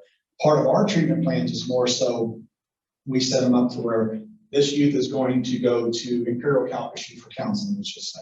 So then our treatment plan is every time we discuss something with them, we want to go over what's on the treatment plan. So like, hey, did you make your appointment in Imperial Calcasieu? How did that go? Is it working out for you? Is this a good fit? Because if it's not a good fit, you have the right to tell us and we can look for a better fit. So we're part of that engagement process. We do the intensive case managers in-house, not saying that everyone will do that. So that day they already have someone working with them, whether it be from our MARC Center for delinquent diversion. If it's status offense, we're all under the same umbrella, so they're getting the case that day. And when we move into our new facility, we're all back together. They're probably going to be greeting. My goal is to have them be greeted by that fence and status offender's officer that's going to be taking that case that day. They come to the MARC after intake's done, introduce themselves, and then we have that warm handoff there too. But there are challenges, you're right. Yeah, I think it's definitely going to depend on what that contractual relationship is with those assessment providers and how quickly that can happen. It just seems to me like it just really seems like you need to be a tier 2 entity, or you're kind of creating barriers already, especially in the labor market that we find ourselves, at least in Idaho. Yeah, sure. Because trying to get somebody into treatment. So if I'm going to screen, I'm going to send them for now a tier 2 screening. What's my time frame for that service? Yeah. And then for them to be referred somewhere else. With the current labor market we're in, at least in southeastern Idaho, yeah. I mean, those are weeks. And so, I mean, is there an advantage to ensure that you're a tier 2 instead of trying to get to?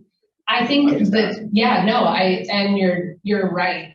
The tier 2 is definitely for communities that have more capacity. And if you can do screening and an assessment in-house, you're cutting out a middleman. I think for some communities, they don't have the capacity to bring all of that and to employ licensed clinicians. And so what they're doing is making sure that those kids who don't, the beauty of an assessment center, again, is that assessment center, that not all kids need comprehensive assessment. And it could be that it's typical adolescent behavior. And so how do we make sure that the resources of an assessment agency are best used, and that we're weaning out the kids who there is no identified need there, or maybe they just have the family has more basic needs and there's no treatment need, so that the service providers can focus on what they need to focus on. But there is definitely, I would say, again, coming from my own experience running a tier 2 center, there is, I would say, a benefit of having that clinical team in-house so that you're reducing another step. Yeah. Is there any precedent where you have partnershiping in areas where you may have a nonprofit entity that may not have the clinical piece, where they would partner with an entity that does? Are there any precedents in the 90 centers across the state where that exists? Yeah, so a couple examples. The Harbor, so the team, I know your state team went to go visit the Harbor in Las Vegas. The Harbor contracts with a service provider to do the assessments, and those staff are integrated into the assessment or into the assessment center. There's a contract though, or in that contract, it says you cannot then refer internally. To keep that neutrality piece. Another example is Memphis. Memphis, because of capacity, they were just getting up and running. They weren't sure what the volume of kids were going to be. They contracted with independent clinicians to staff the center. And then in that contract was you cannot refer to your own private practice. So it's the Youth and Family Resource Center. And we have examples of those MOUs, the NACDAs, or those agreements, but there are definitely ways that you can structure that assessment partnership. It's just, again, kind of putting up those barriers so that there's accountability. Yeah. So case management, obviously, one of the things that we want to talk about here, and again, the importance of having all your system partners and your service providers at the table, is when you go back to one of those initial goals of an assessment center, is that conduit of information sharing. If a young person comes in and already has a case plan at the school, they have a 504 plan, they have an IEP plan, or they, were already involved in child welfare or juvenile justice and they have plans, and expectations. As the assessment center, you don't want to move forward in a service plan that is going to either contradict or duplicate what those have. And so making sure that you have information sharing agreements in place and those partners at the table to where you can say, hey, what are you asking of this youth and family? What's working, what's not, and how could we as the assessment center help move that forward instead of doing another assessment, another case individualized plan, and we're reducing those duplication of services and minimizing the burden on youth and families. So I don't know what your current makeup and ability to communicate and have information sharing, but definitely a huge piece of an assessment center and a function there that you might want to talk a little bit more about. I'm gonna skip this slide and go straight to this. So obviously, an assessment center is only as good if you have resources in your community to refer to. And we talk about, along with this conversation of an assessment center needs to be the capacity and the availability of services and resources in your community. So that is not lost upon me. And I know that I don't have, a magic wand to say that this is how you get all the resources that your kids and families need. It needs to be a part of the conversation. Your service providers need to be a part at the table to talk about capacity and what those referrals are. And we'll talk a little bit about that here more in a minute. Everything on your screen are different resources and referrals that assessment centers refer to. It's not just therapeutic treatments. Like Josh said, especially if you don't have as many resources, maybe a job or employment or helping them find things to do with their time after school is going to be just as effective as maybe going into a treatment provider. So pro-social, after school activities, sports, jobs, along with basic needs, along with, Medicaid assistance and all your treatment providers. The one thing that we do say in the framework, and we stay away from the term evidence-based. I know that I probably get us in trouble on a national level for that, only because it's hard to become, as a service provider, to become evidence-based and to go through that rigorous research evaluation. What we want is for the services and supports that you're referring kids and families to have a way to prove that they are, these are our outcomes, this is how we evaluate against them, and have some transparency in that, so we refer to effective services. We have a lot of small organizations that are doing great work that have not had rigorous research behind them to be evidence-based, and we don't want to leave them out. A couple other things to consider, obviously, when you're figuring out what's going to be in that case plan or who you're referring to, is we talked about location, transportation, your rural areas, is telehealth easier? And if so, do they have the technology to do that? And how do we set that up? Obviously, insurance and affordability is going to be a piece of that. That again, when I talked about what are the funding streams of an assessment center and how do you engage some of maybe your systems that you're going to take the burden off of to help support the resources to get kids and families connected to that if their insurance or they don't have the financial ability to do that. And obviously like language, culture, making sure that you're matching kids and families services that match that. I stole this from the medical field. If I had really good graphic design skills, I could probably redo it. But what we want to make sure is that we are not in cool and cold. We want to be in warm and hot. We are not giving youth and families a list, a paper list, and saying, call these people and try it out. Good luck. We want to be calling all those services and supports that you're referring to in-house, letting them have space. We have some centers that have, here's an office for service providers to come into and meet youth and families here with us. Going, if there's anxiety about, interacting with the treatment provider, maybe it's their first time, maybe they had a bad experience, going with them to that first appointment. But, just a brochure and a half is not what we are recommending. Obviously, kind of going back to that capacity, right, availability of services. The assessment center is, I used to say Rolodex, it outdated me, the Google of your community's resources and supports. It's your responsibility to know what's out there.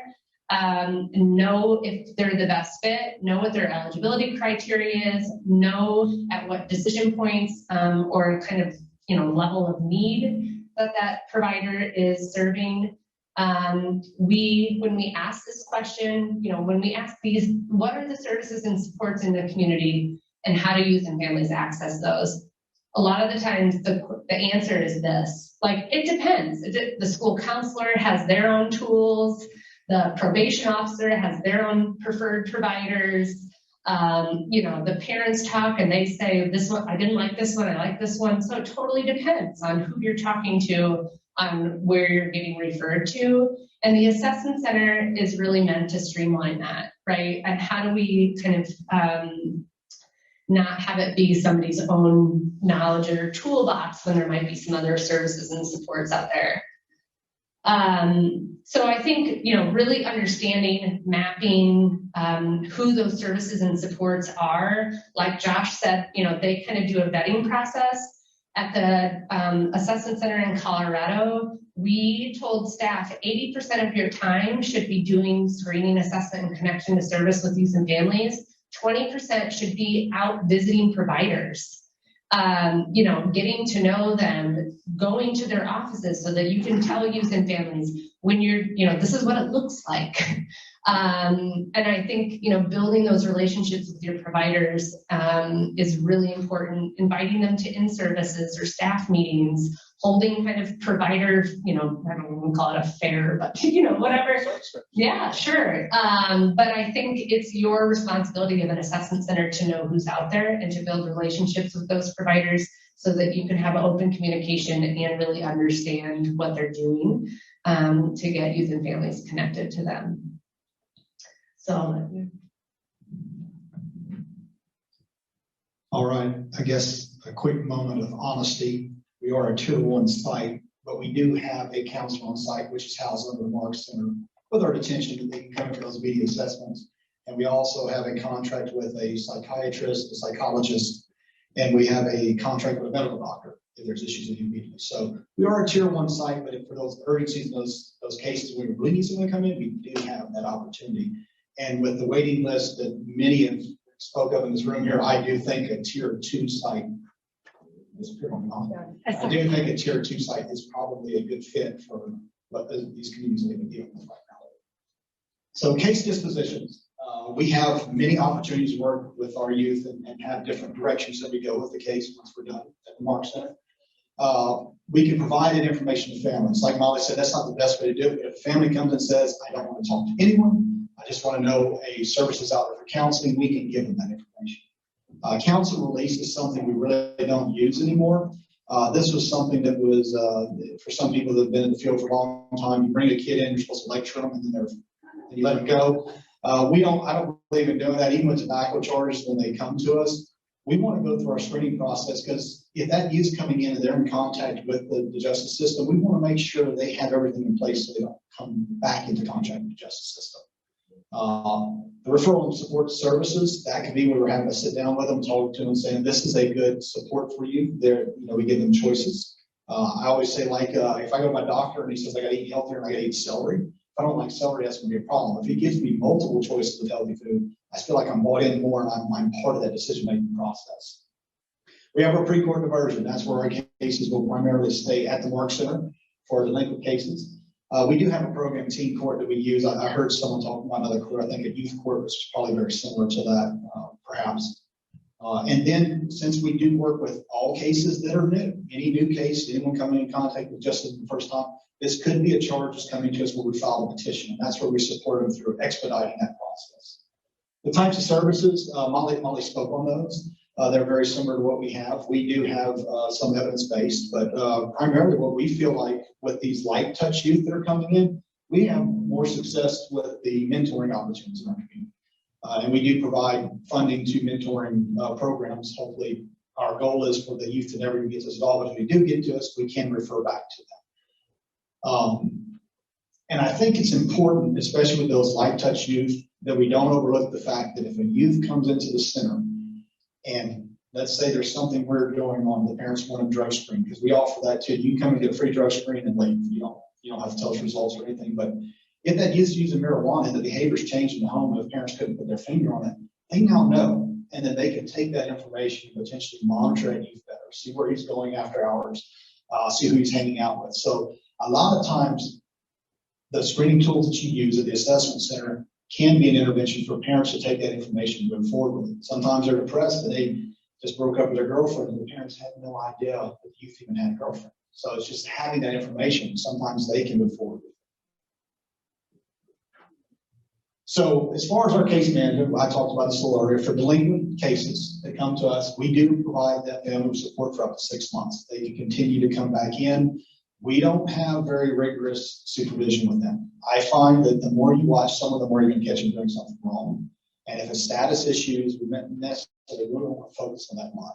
So we have a face-to-face every 90 days, and we have interaction with them every month, either a phone call or contacting them or getting them to come in. Now they have the right, if they want to have more contact with us, to come in at any time. We don't stop that. If the need arises, we can have more information, more contact with them, but we don't pursue that on every case.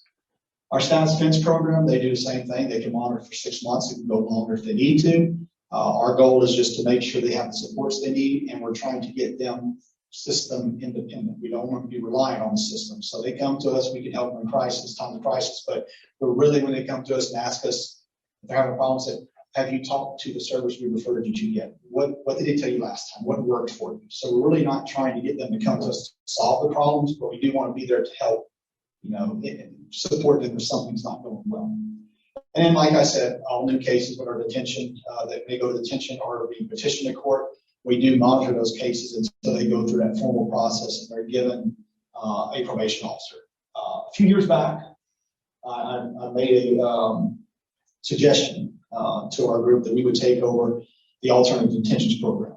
The reason was because we're open from 8 to 12 and probation closes at 5. So when a kid, let's say, violates that night, probation's not coming through the next morning, and then you're looking at potentially having to violate that use alternative detention, put him back into the detention center.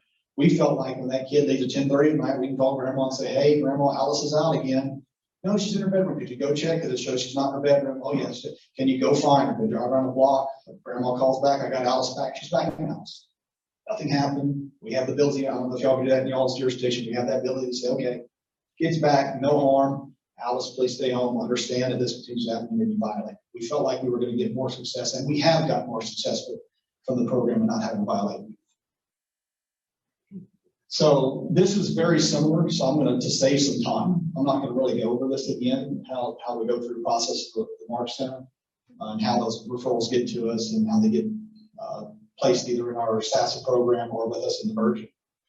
And I don't know, Molly, last time you wouldn't let them take a break. Take a break. What time do we have? What is it? 11:51? Yeah, let's, do you guys need a break or you want to keep going? done early or? So quiet. Okay, keep going. All right. Too many things in my hand. Okay, so we are going to go over the 2 structural core components. So those are the 3, how youth and families move through the process of an assessment center, and we will now move straight into staff support and development. And then we're going to give you some one more time to break out into your groups before we wrap up for the day. So obviously, like any of your organizations or your departments or your agencies, you know, an assessment center cannot be successful and take place without a fully equipped and supported workforce. So in the framework, we talk about, you know, what are some of the common trainings and competencies that assessment center staff need before they start working with youth and families, or while they are working with youth and families. None of these are going to come as a big surprise to any of you. You know, motivational interviewing, adolescent development, cultural responsiveness, trauma-informed care, all of the trainings that you probably already utilize in your own entity. One of the things I think that's unique, though, because an assessment center is so collaborative in nature, and ideally you have all those stakeholders, is there's a huge opportunity for shared training opportunities. All of those topics that were just on your screen are also probably required of your justice department, of your child welfare, of your school system. And part of this is building trust between all of those. So how do you come together and have some of those shared learning opportunities with those stakeholders? Another piece is making sure, because your center staff are going to be interacting so often with those entities, that there is an understanding of roles and expectations. So for the 18th, what we would do is, in order for them to get a good grasp on child welfare, and especially what constitutes abuse and neglect and what doesn't, we would have them go in their first couple weeks of employment. We'd have them go sit an entire day at the local child welfare office.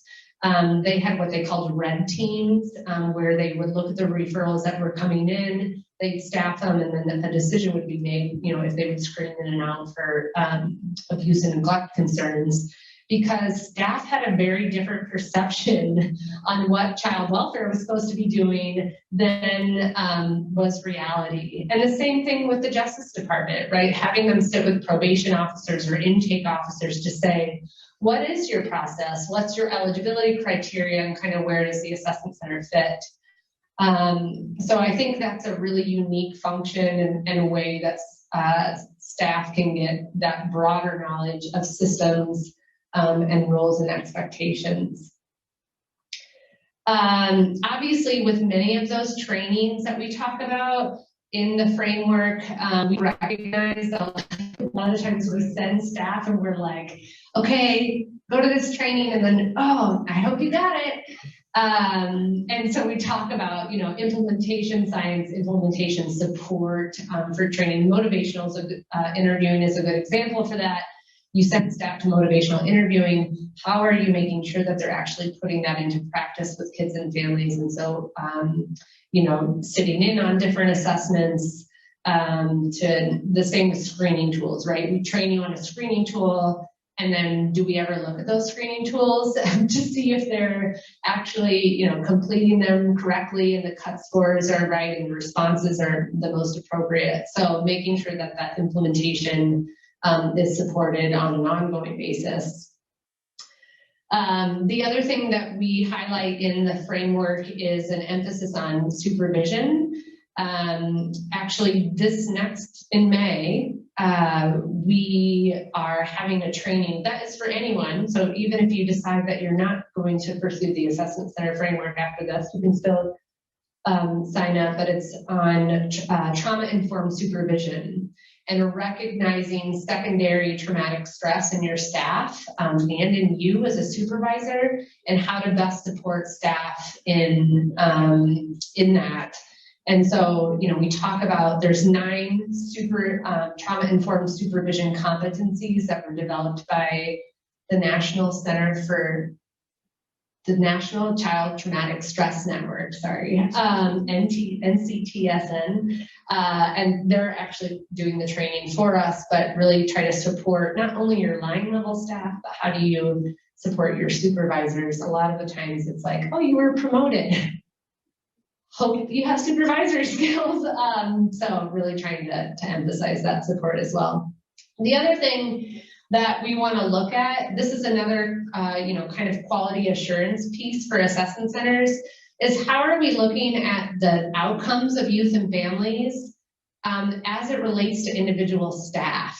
If you have staff members that, you know, maybe are at like a 20% success rate in terms of how we define success, which we'll talk about here in a little bit, do we know that? And if we do, is it because we're giving, you know, they're getting the hardest referrals, right? And we need to be better on their, looking at their caseload, or is it because there's some developmental opportunities that need to happen at the staff level? So making sure that we are monitoring that within the center. I can fix that. That's okay.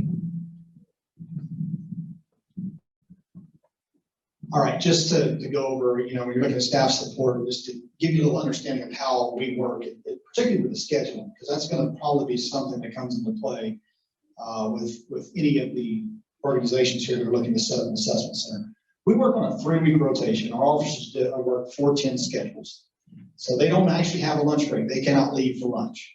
But what we do is they get to sit at their desk and eat, and they get paid while they're eating. This may sound odd to a lot of people. It's not really odd to me at first, but I'll tell you the staff love it because instead of being away from home for 11 hours, you're only away from home for 10 hours. The biggest struggle we have had with working 4-10s like that is whenever someone gets promoted and moved to another department where they don't do that, they don't know what to do with a lunch break because they've gotten so used to not having it anymore.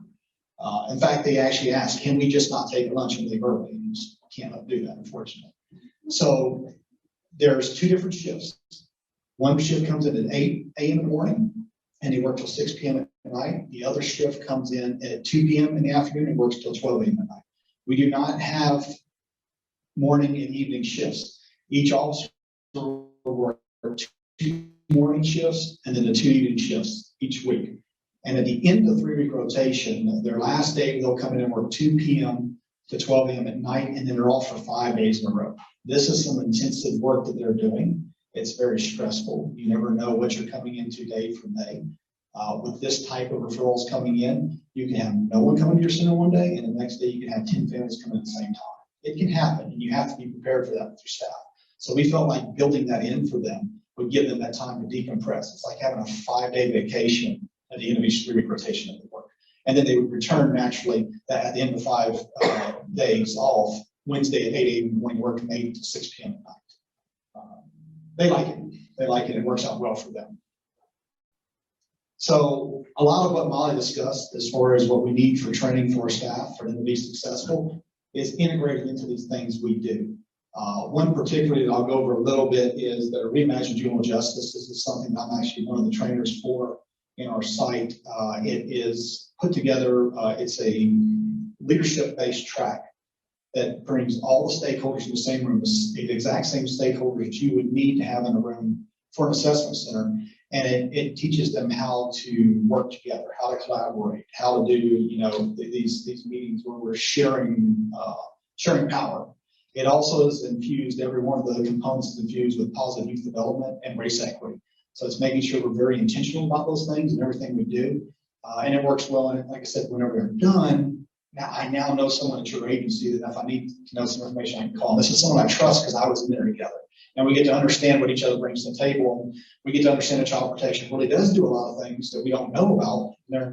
Just because they're not jumping on the case particularly we think is important doesn't mean that they're not doing other things that are very vital for the safety of our youth and community. So for y'all though, this is the neat thing about assessment centers. As I said, just like for us in our community, we want everyone to know, just call us and we'll figure it out. You can just call Molly and she'll figure it out. Because they put all the, it's true. Don't be bashful about it. So she puts on and coordinates all the trainings annually for assessment centers to be successful. So she's built a lot of the trainings out that we do, like the one she was talking about, the trauma training coming up. It's built off of the actual assessment center framework. So your teams will be getting the tools that they need and the ongoing training they need to be successful. I wish, honestly, when we first started out, we would have had something like that. And then you have the opportunity for what I call crowdsourcing. This is probably getting old now too. But basically, you have a chat forum in there. So when I'm having a problem in my assessment center and I don't know what to do, I can reach out to all the others and get their ideas. And then they have director's circle, which happens, help me out, all this monthly. Every month you get together on a Zoom chat and directors get together and discuss what's going on, what's happening in their communities, what are they using real time to provide support to families. This was really, really vital when COVID happened, because it got difficult to bring people into an assessment center to assessment whenever a lot of places were open. So there's a lot of virtual things happening. So everyone put their heads together, and we really, I feel like we did a fantastic job of serving families during that time, working with what we had. And coming soon, one of the counselors that I have, the one I spoke of, that's our detention center, she is actually certified in trust-based relational intervention, TBRI. And we are going to train everyone from detention all the way down to our assessment center in that. And we want to be certified in because we want to have a common language when we're working with our families. And we feel like that's going to be a big benefit in the future. So I guess one of the things just to keep in mind when it comes to training and what your forethoughts are is always be moving forward. Don't ever just get stagnant, because that's when you get passed up and passed by. There's a lot of things that are changing daily with our youth, and it's important to stay on top of that. All right. Okay. Last core component, this is for all of our data people in here, right? Outcomes tracking. The last core component is accountability. The first three squares up here are really how does an assessment center hold itself accountable? The last one in the blue, community need, is how are they holding the community accountable?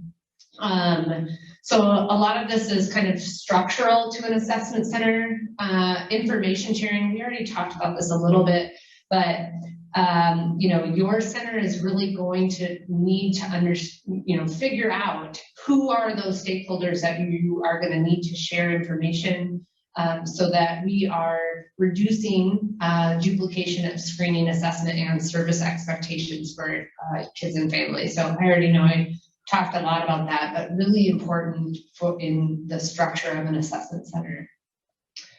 Data collection, obviously, you are going to have, I don't think anybody wants to go back to collecting data on paper or probably even an Excel sheet. Most assessment centers have some database that they are utilizing.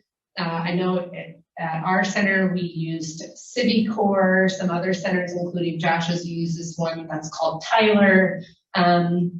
Either way, there's thousands out there, but making sure that we understand what data is needed and how that data is going to be used. And we'll talk here a little bit about outcomes and measurement tracking, but really being intentional, including, in many data systems, there's that little button that you can push that says required. Demographics are required.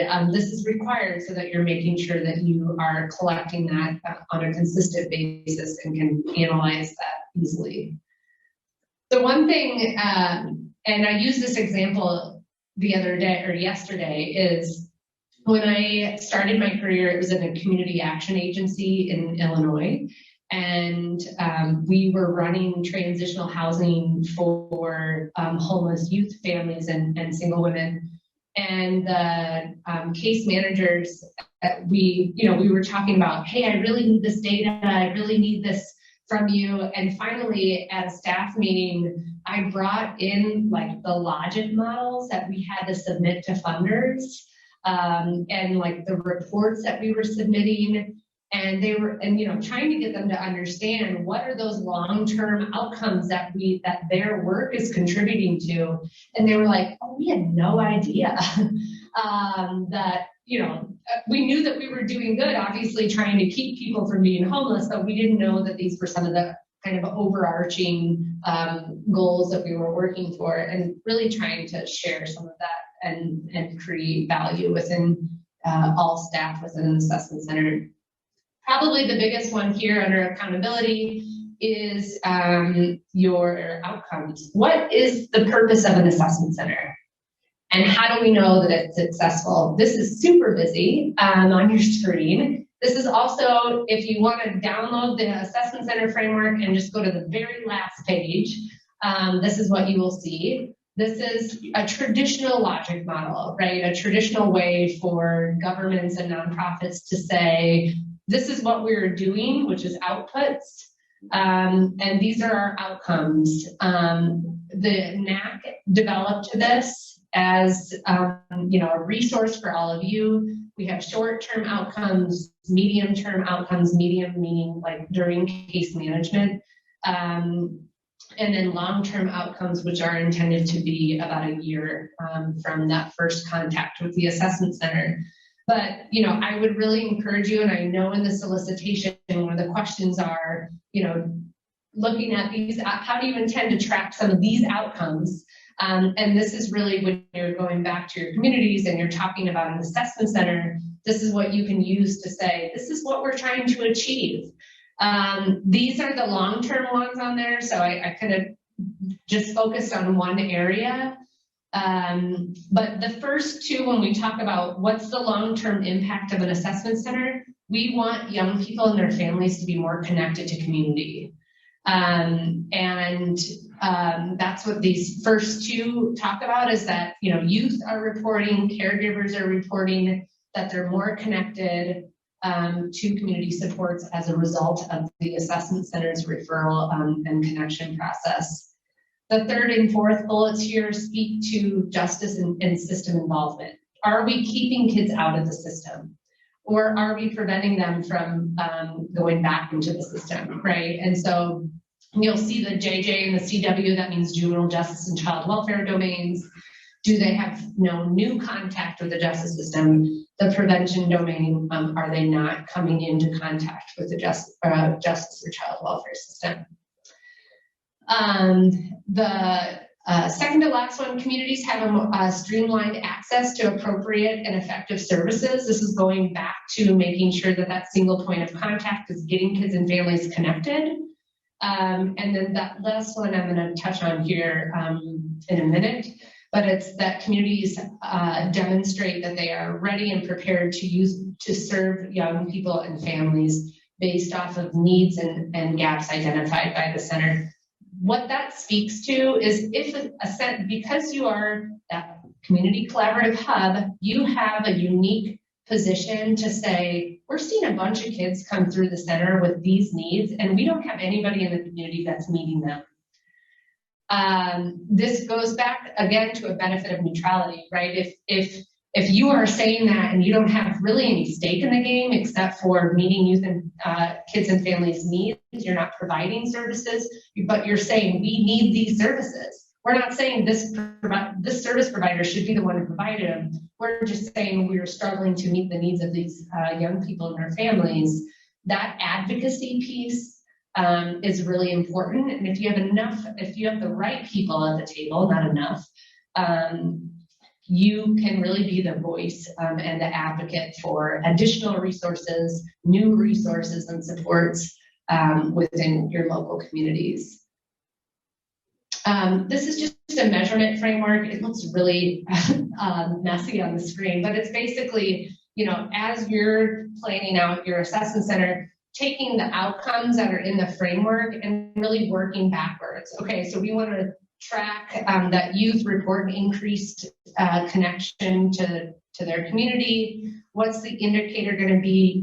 The percentage of young people who rate and then the data source on a survey, right? And how are we going to set that out? It's going to be a text message survey, a Google form survey, whatever it is that you are. But this really helps you to, plan out what are your outcomes and then what are going to be your methods to measure those. I have this is just a screenshot. We have this for all the outcomes in the assessment center framework, and I can send it to Jason, or you can contact me directly and I can get it to you if that would be helpful. The last section of accountability in the assessment center framework is community need, which is exactly what I was, just talking about. You have the ability as the assessment center to identify what the needs are of young people and to advocate for those and to be that voice and that neutral piece in the community to bring people together and to talk about resources and capacity and all those things. I'm going to skip over that.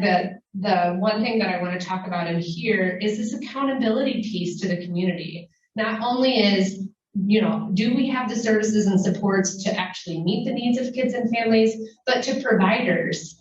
If you're an assessment center and you are referring young people to a provider and you're consistently getting feedback from them on, lack of quality, poor quality, not being responsive to those youth and families, are you going to continue to refer youth and families there? And how do we, and I'm not saying it has to be cold, right? Like cut them off, but you're going to have conversations like, hey, we're hearing from a lot of young people and families that they're not able to engage with you, or, they're struggling here. If you're a service provider, you can't, not that you can't, it's hard to hold yourself accountable in that way, right? And so I think assessment centers really have this unique position to ensure that service providers in the community are responding to young people and their families, and to have those maybe hard conversations on quality of services. I think, what happens when a service provider fails to meet youth and family needs, and how do you have that conversation? So we are gonna give you some more time to talk, and then we're gonna come back and have Josh talk about what the outcomes of the MARC have been, and talk about some of those cost-benefit analysis of assessment centers around the country. I think we have we've got time for you to take 15, 20 minutes and really talk about a variety of things, right? We went from single point of contact all the way through to the rest of the 4 core components.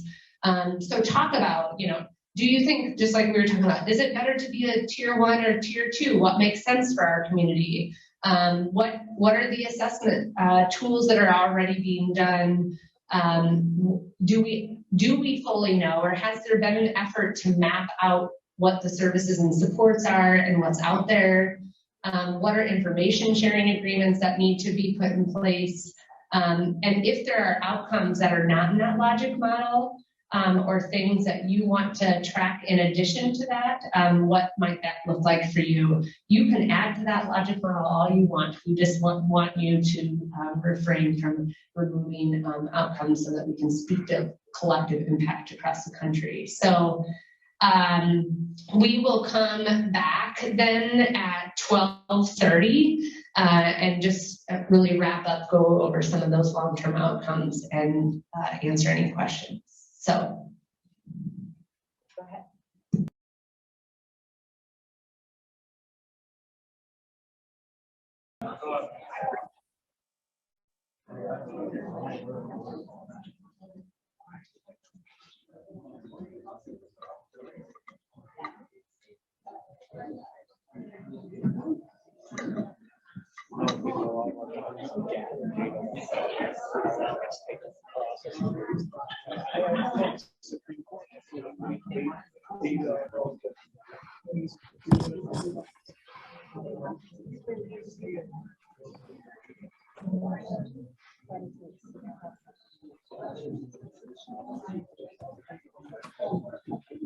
I guess I never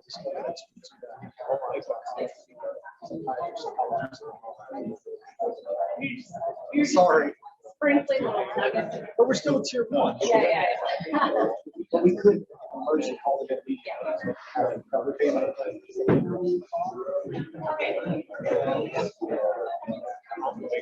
All right, I think we are good now to start. I'm going to go over a little bit of a history. We kind of know how we started and how we got to, I guess, this point in 2013. We've been doing the work for a couple of years, and we wanted to see, are we accomplishing what we wanted to? Is anyone better off in the work we're doing?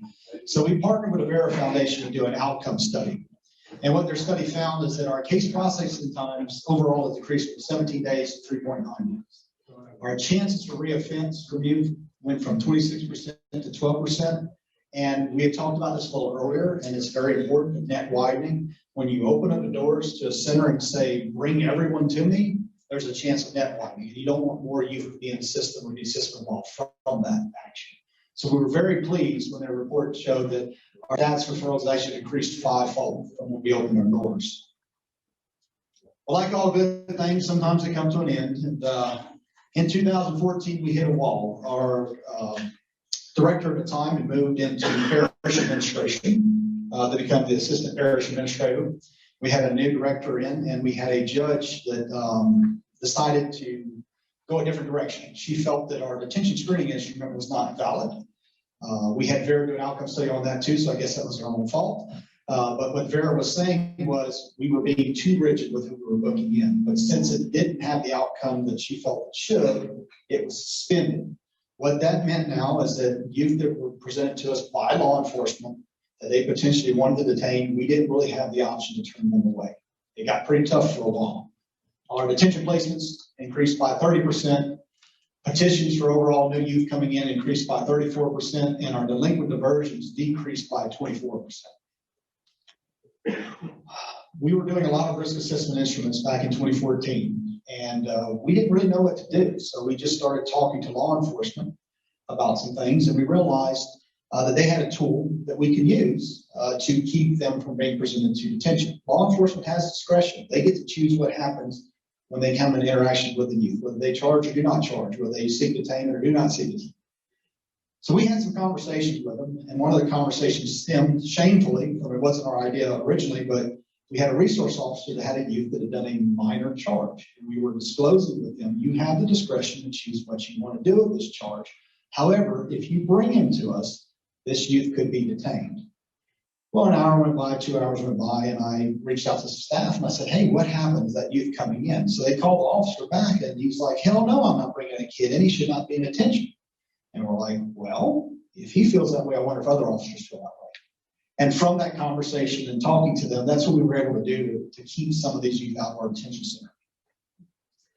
And it also brought us to the epiphany that Molly's talked about in best practices is the kids really need to be handcuffed and thrown in the back of a patrol car to get timely services. And we realized they didn't at this point. We realized we had other avenues that we could use. It was walk-in services. It was already there. It was going to be easy to adapt it. And we just needed to have conversations and really reinvent what our assessment center was, because now it wasn't that processing center, particularly for youth coming in for delinquencies in the back of a patrol car. How are we going to do this? So we partner with the schools. We go to the principals and we say, hey, you've got a kid in your office right now. He's got issues. The mom wants help. They're going to leave. You're going to have to fill out this referral, and you've got all kinds of other things to do. Then we're going to have to get the referral. We're going to have to schedule an appointment for them to come in. They're in crisis. Why don't they come in immediately? And that's what we did with them. So they started, when a family came in and wanted help, they said, if you really want help, you can go here right now. You can walk in with no appointment. They can assist you. So they bought into that because they're very busy and it saved them a lot of paperwork. Parents, I don't know about y'all, but we did a terrible job a decade or so ago of anytime there was a problem telling kids, or telling parents to call law enforcement. I was a treatment provider, that's on safety plans. It gets bad enough, call law enforcement. We started trying to revamp what we wanted from our parents, and we apologized to them for wrongdoings we did in the past and let them know, we want you to call us first. Don't call law enforcement, call us. Now, naturally, if the kid punches a hole in the sheetrock, we want them to call us. If he's got a gas can about to burn your house down, maybe call law enforcement first. That might be a better way to do it. So there are limitations to what we can do. The law enforcement discretion thing, y'all saw that was huge. Having a conversation with law enforcement about what's going to happen, being transparent with them about a hurdle that we're trying to get over, and they jumped in and rallied with us. And all they really wanted to do, they didn't want kids detained. They just wanted to know that something was being done, that kid was going to get some kind of service to make them better off. They bought right into it. Community providers, on the safety plan, you put at the end there, if things go awry, that you call law enforcement, dial 911. Well, we wanted to be part of our safety plans too, so we went around our community partners and says, if it's during hours of operation, let your families know they can come into the markets and walk in, and we can help them during that time of crisis too. Child Protection Services is one of the ones, the last ones we started to partner with, but through the kinship program that we have there, there's a lot of aunts and uncles and other family members that are taking on youth, and they need supports, they need help, but they're scared to death to go back to child protection because they think they may lose their custody. So Child Protection came to us and said, can we start having families referred to you? We just want to give them your information. We want to put it on our website. We want to make sure they know they can go there, but we want to know nothing about what's discussed. So it was a neutral place where they could come, get the supports. We can link them with things in the community, and DCFS, that's our child protection services where we're from, was not going to be involved with it at all. So how do we get buy-in? Oh, the shift meetings for law enforcement. Why do they have to be so early in the morning? But you have to go to all those things. You have to talk to them because whoever's on patrol today may not be the same pay persons that are on patrol 4 months from now. We went to every community meeting and spoke to them about what we can do. And we really future forecasted a lot of these conversations. We would tell them what we wanted to do, but we would tell it like we've been doing it and getting them to get their buy-in for it.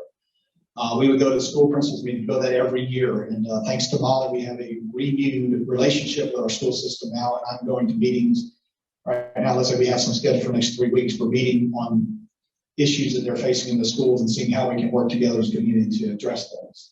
The service provider and services, we have them come speak to us about services, but then we also tell them how we can support them too, like with the after hours crisis calls. Thank you emails. If you get a walk-in, it's confidential. We can't call that law enforcement officer up or that principal and say, hey, thank you so much for sending Molly to us, because then we're violating some things. We don't have those types of memorandums to understand where we're from. But I can send a thank you email saying, hey, there was a young lady that I think spoke with you earlier, and she needs some help. I just want to let you know they came in and things are going well. Sometimes people just want to know that something's being done and people are going to be better off from it. And then our last one was, we have probation. We have formal probation and our staff defense probation that's housed underneath us. We wanted to partner with them. So after hours, instead of having your families, when they can't get a hold of you and they get upset and they call 911 or they call the police and the kid potentially gets arrested and they end up in a detention center, have them come to the Mark Center, have them call us if they need to. And sometimes families are still on the phone for 15 minutes and need to vent and they're fine. But they had that opportunity to come in too. And you would be surprised how often when you give this opportunity, that people just knowing it's there as a comfort, that helps them so much. They may not even come in, but they know they can if it gets to that point. We made these fancy cards to give out to everyone in the school system that we didn't have a direct referral source for our walk-ins, so we wanted to be able to hand the family their cards so they knew how to get in touch with us. I apologize, I didn't update the slide, the hours were different. We were open from 4 a.m. for a while, then we moved it back to 2 a.m. That's another good thing Data did. We opened 7 days a week. Open to 4 a.m. I thought we were going to save the world because we were open on Sundays. And in a 6-month time period, we served about 2 families. And we spent about $46,000 being open longer hours. And we kind of diluted our service pool with our MARC team there, where they were spread more thin, and we weren't accomplishing things. So we scaled those hours back.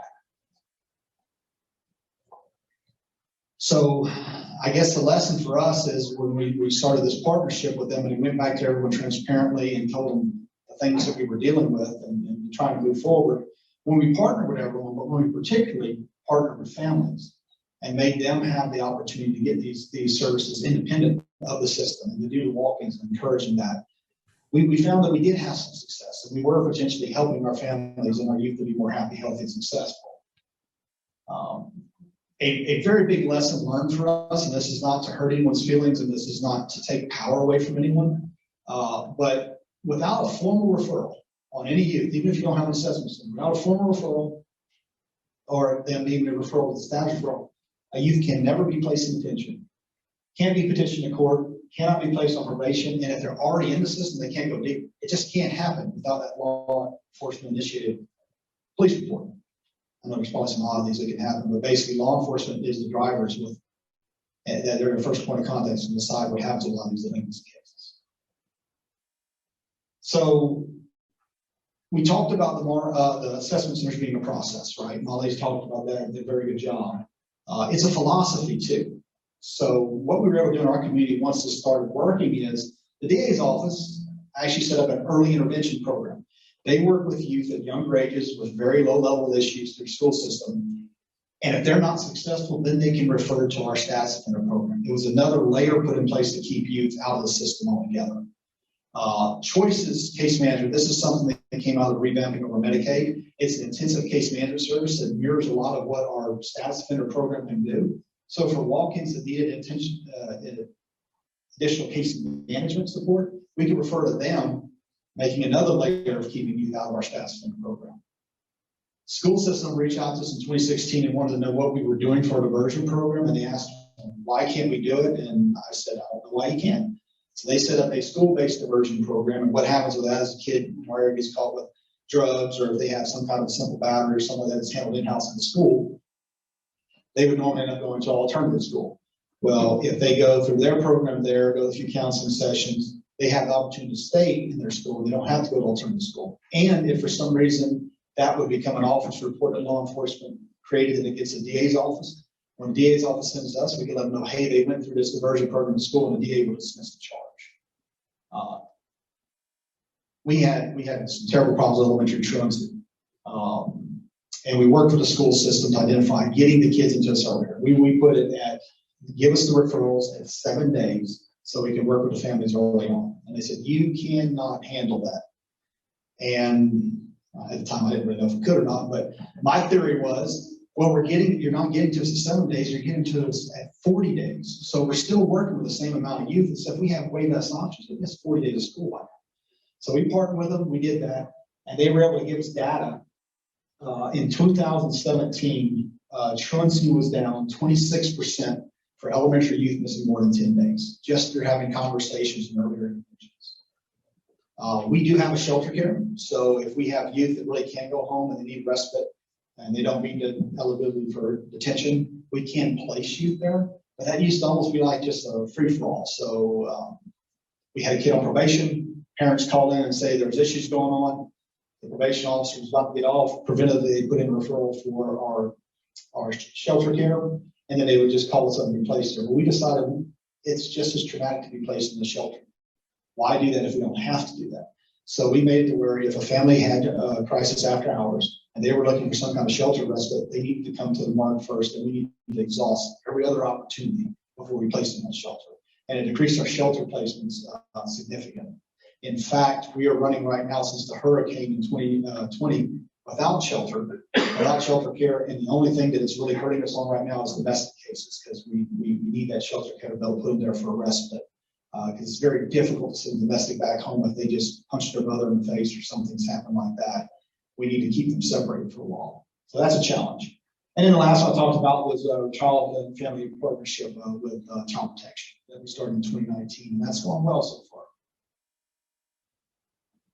So in 2021, the beginning of 2021, we had an issue that made national news. There was 2 females involved in a fight at Walmart. One female stabbed the other one, and that female died. And we had some intense meetings with the DA's office, and we had some intense meetings with our sheriff. And they had realized that they had been somewhat kicking the can down the road. There were some low-level offenses. We were getting some referrals. We weren't getting as many as we should, coming to us directly through law enforcement. And part of that was our fault too, right? So we were telling them not to bring the kids in. We tell them to bring everyone in. Then we tell them don't bring everyone in because now they're going to go to detention. So we needed to revamp. We need to figure out how we're going to do that. So the sheriff made a commitment that low-level offenses would be referred to the MARC Center for support, and we would be able to assist them. And the number of direct law enforcement referrals skyrocketed. 400% went up in 2021. And this is where data is important to track, because this probably to some people looks terrible, because it's like, oh God, all these kids are now going to the system, or they're going to be placed in detention. What's going to happen with them? So keep in mind that was the beginning of 2021. And if we look at 2021 compared to our benchmarks of 2014, we're down 38% petitions for new cases coming in. We're down 80% in status referrals, which that probably should bring a red flag to some people, which we shouldn't do that. That's why we're working with the school again, because there's some behaviors that are ongoing in the school that we really need to work with them before they come back to us in different ways, like we said earlier, by not intervening early with them. Delinquent diversions up 78%, and our detention placements from 2014 are down 60%. we started trickling down. We didn't do a very good job, but we started slowly chiseling down those number of youth that were coming in. And 2020 was a big year for us. That's where we took advantage of COVID. And we realized that less kids were coming in and the sky didn't fall. Community safety was still just as good as it was in prior years, and we were putting less in. And in 2021, we actually dropped that number some more. And in 2022, what we're forecasting right now is going to be lower than that. We're hoping to continue to drop that number down. Now, I can't brag on our retention numbers because I've heard what y'all's are, and it's amazing. So I'm just going to move past this slide hopefully really quickly. But this is good for our area.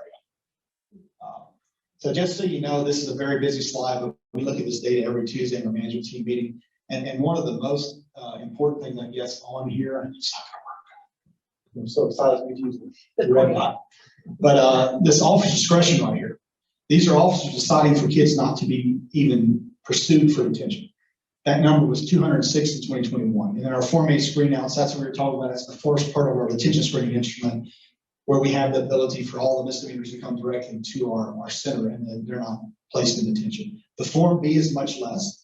Normally when a kid goes for a secondary screening at our detention center, they're likely going to stay there for the level of offense that it is. But we're still working at that too. We're chiseling away and we're constantly retooling that. We feel like there's some better opportunity to keep youth out. So what does it look like all together since we opened our doors, even with the bumps and roads we had? Since opening our doors in 2011, we've served 13,461 youth. We've provided 32% of those youth with immediate supports. That means they came in either directly from law enforcement or they came in as walk-ins. We diverted 83% of all those youth from formal processing. They didn't go to court, they didn't go to detention. And we kept 26% from even a light touch of the justice system. That means these are walk-ins that came in that we were able to keep out of even our status offender program. They just came in, got help, and hopefully never came back. So pretty good numbers, but there's always room to be better. And then I look at this and I get excited for a few minutes when it came out, and then I start realizing that we have certain charges that still should not be going to court, and things are happening. And then we have some work to do. We can drill down more on that. But that's the amazing thing about the assessment center and the data they can track is that they can give all this and they can provide this to the community. Detention numbers are great. But you remember what our demographics were. We're about 30% youth of color, and right now we're running at 71% youth of color that are looking into our center. Got a lot of work to do on equity. So when you look at that too, so when you look at the youth that were diverted by race, we're doing okay. I mean, we've got some work to do for sure. But our youth of color, you have to keep this in mind. You have to look how many youth of color are being afforded the opportunity to be diverted. And how many are going to court? Well, no surprise, this slide here, when you look at the youth petition, it's the unfortunate issue is that I was really excited, and I think I told Molly about this in 2020, because we had finally got below 50%. Shamefully, I was excited because we've never been below 50% of youth of color petition in court, but that's still nowhere near what the demographics are in our community. So we've got a lot of work to do. The work we do on that with the data and sharing the data, though, is we show this in our Children Your Plan, where we will put a slide up showing the disproportionality of youth of color in our system. And the deeper you go, the more youth of color you're going to see. We're about 50%, like you see that inversion, but then the deeper you go into our DOC numbers, we on the DOC maybe 12 to 15 youth a year, and potentially there's probably going to be 1 or 2 white youth out of those that are DOC. That's just the reality of the data. But we throw these slides up there and we sit there. Sometimes we sit in a room in silence for 5 minutes because no one knows what to say, because it's not good. We need to work on it. But if you're not going to sit down, you're not going to look at the data, you're not going to transparently say, we don't know what to do, or we need to find a solution, and you're not having those conversations, it's never going to get any better. So what we try to do to promote equity, because that's really a big thing for us, and it's a big thing for assessment centers too. We did the Reimagined Juvenile Justice, which I said is infused with positive development and race equity. Our Lake Charles Police Department, one of our local city departments, actually partnered with the Law Enforcement Leadership Equity Initiative, and they were tracking data to see where they were coming in contact with more youth of color and what they can do to at least look to divert more of those youth to our center. They address racial and ethnic disparities with our stakeholders, like I said. We get them all in a room and we make them look at the data. We look at the data too, because we're part of the problem also, right? It's not just them, it's everyone. And we have those conversations about it. And I feel like I just like depressed the room. I'm really sorry, but it's the reality of what we deal with, right? I mean, if anyone had an answer to this, we may not all be in this room right now. So. Lessons learned for us in our centers to be open up. Collaboration is key. You have to have everyone involved. You can't, this will be a very exciting thing. You're ready to launch it, and you find out one of those primary stakeholders on board, and they can derail the whole process. You have to have everyone on board. You have to know what the expectations are with it, and it has to be well planned out. That foundation is what's going to help you get through those adaptive challenges like what we had. Law enforcement, school systems, parents. There's a lot of stereotypes out there. Law enforcement just wants to arrest the kid and put him in detention. School system wants law enforcement to handle their problems. Parents just call law enforcement. If they only have one tool, they're going to use that one tool. You have to give them other tools. And what we found in our community is when we gave better options and for supports besides just detainment or arrest, they took those options and they ran with them. And you know, you have to be able to adapt, just like we adapt and roll with the punches. That's the beauty of assessment centers. They're always changing and evolving. And results, like we said earlier, they have to be equitable for all. If not, you have to address those disparities.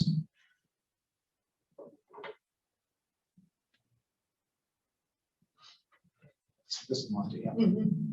It's a little bit of a different design, so I don't know. So this is basically going over a lot of what I just did, but you know, you have to engage core officials because they have to be on board with this too.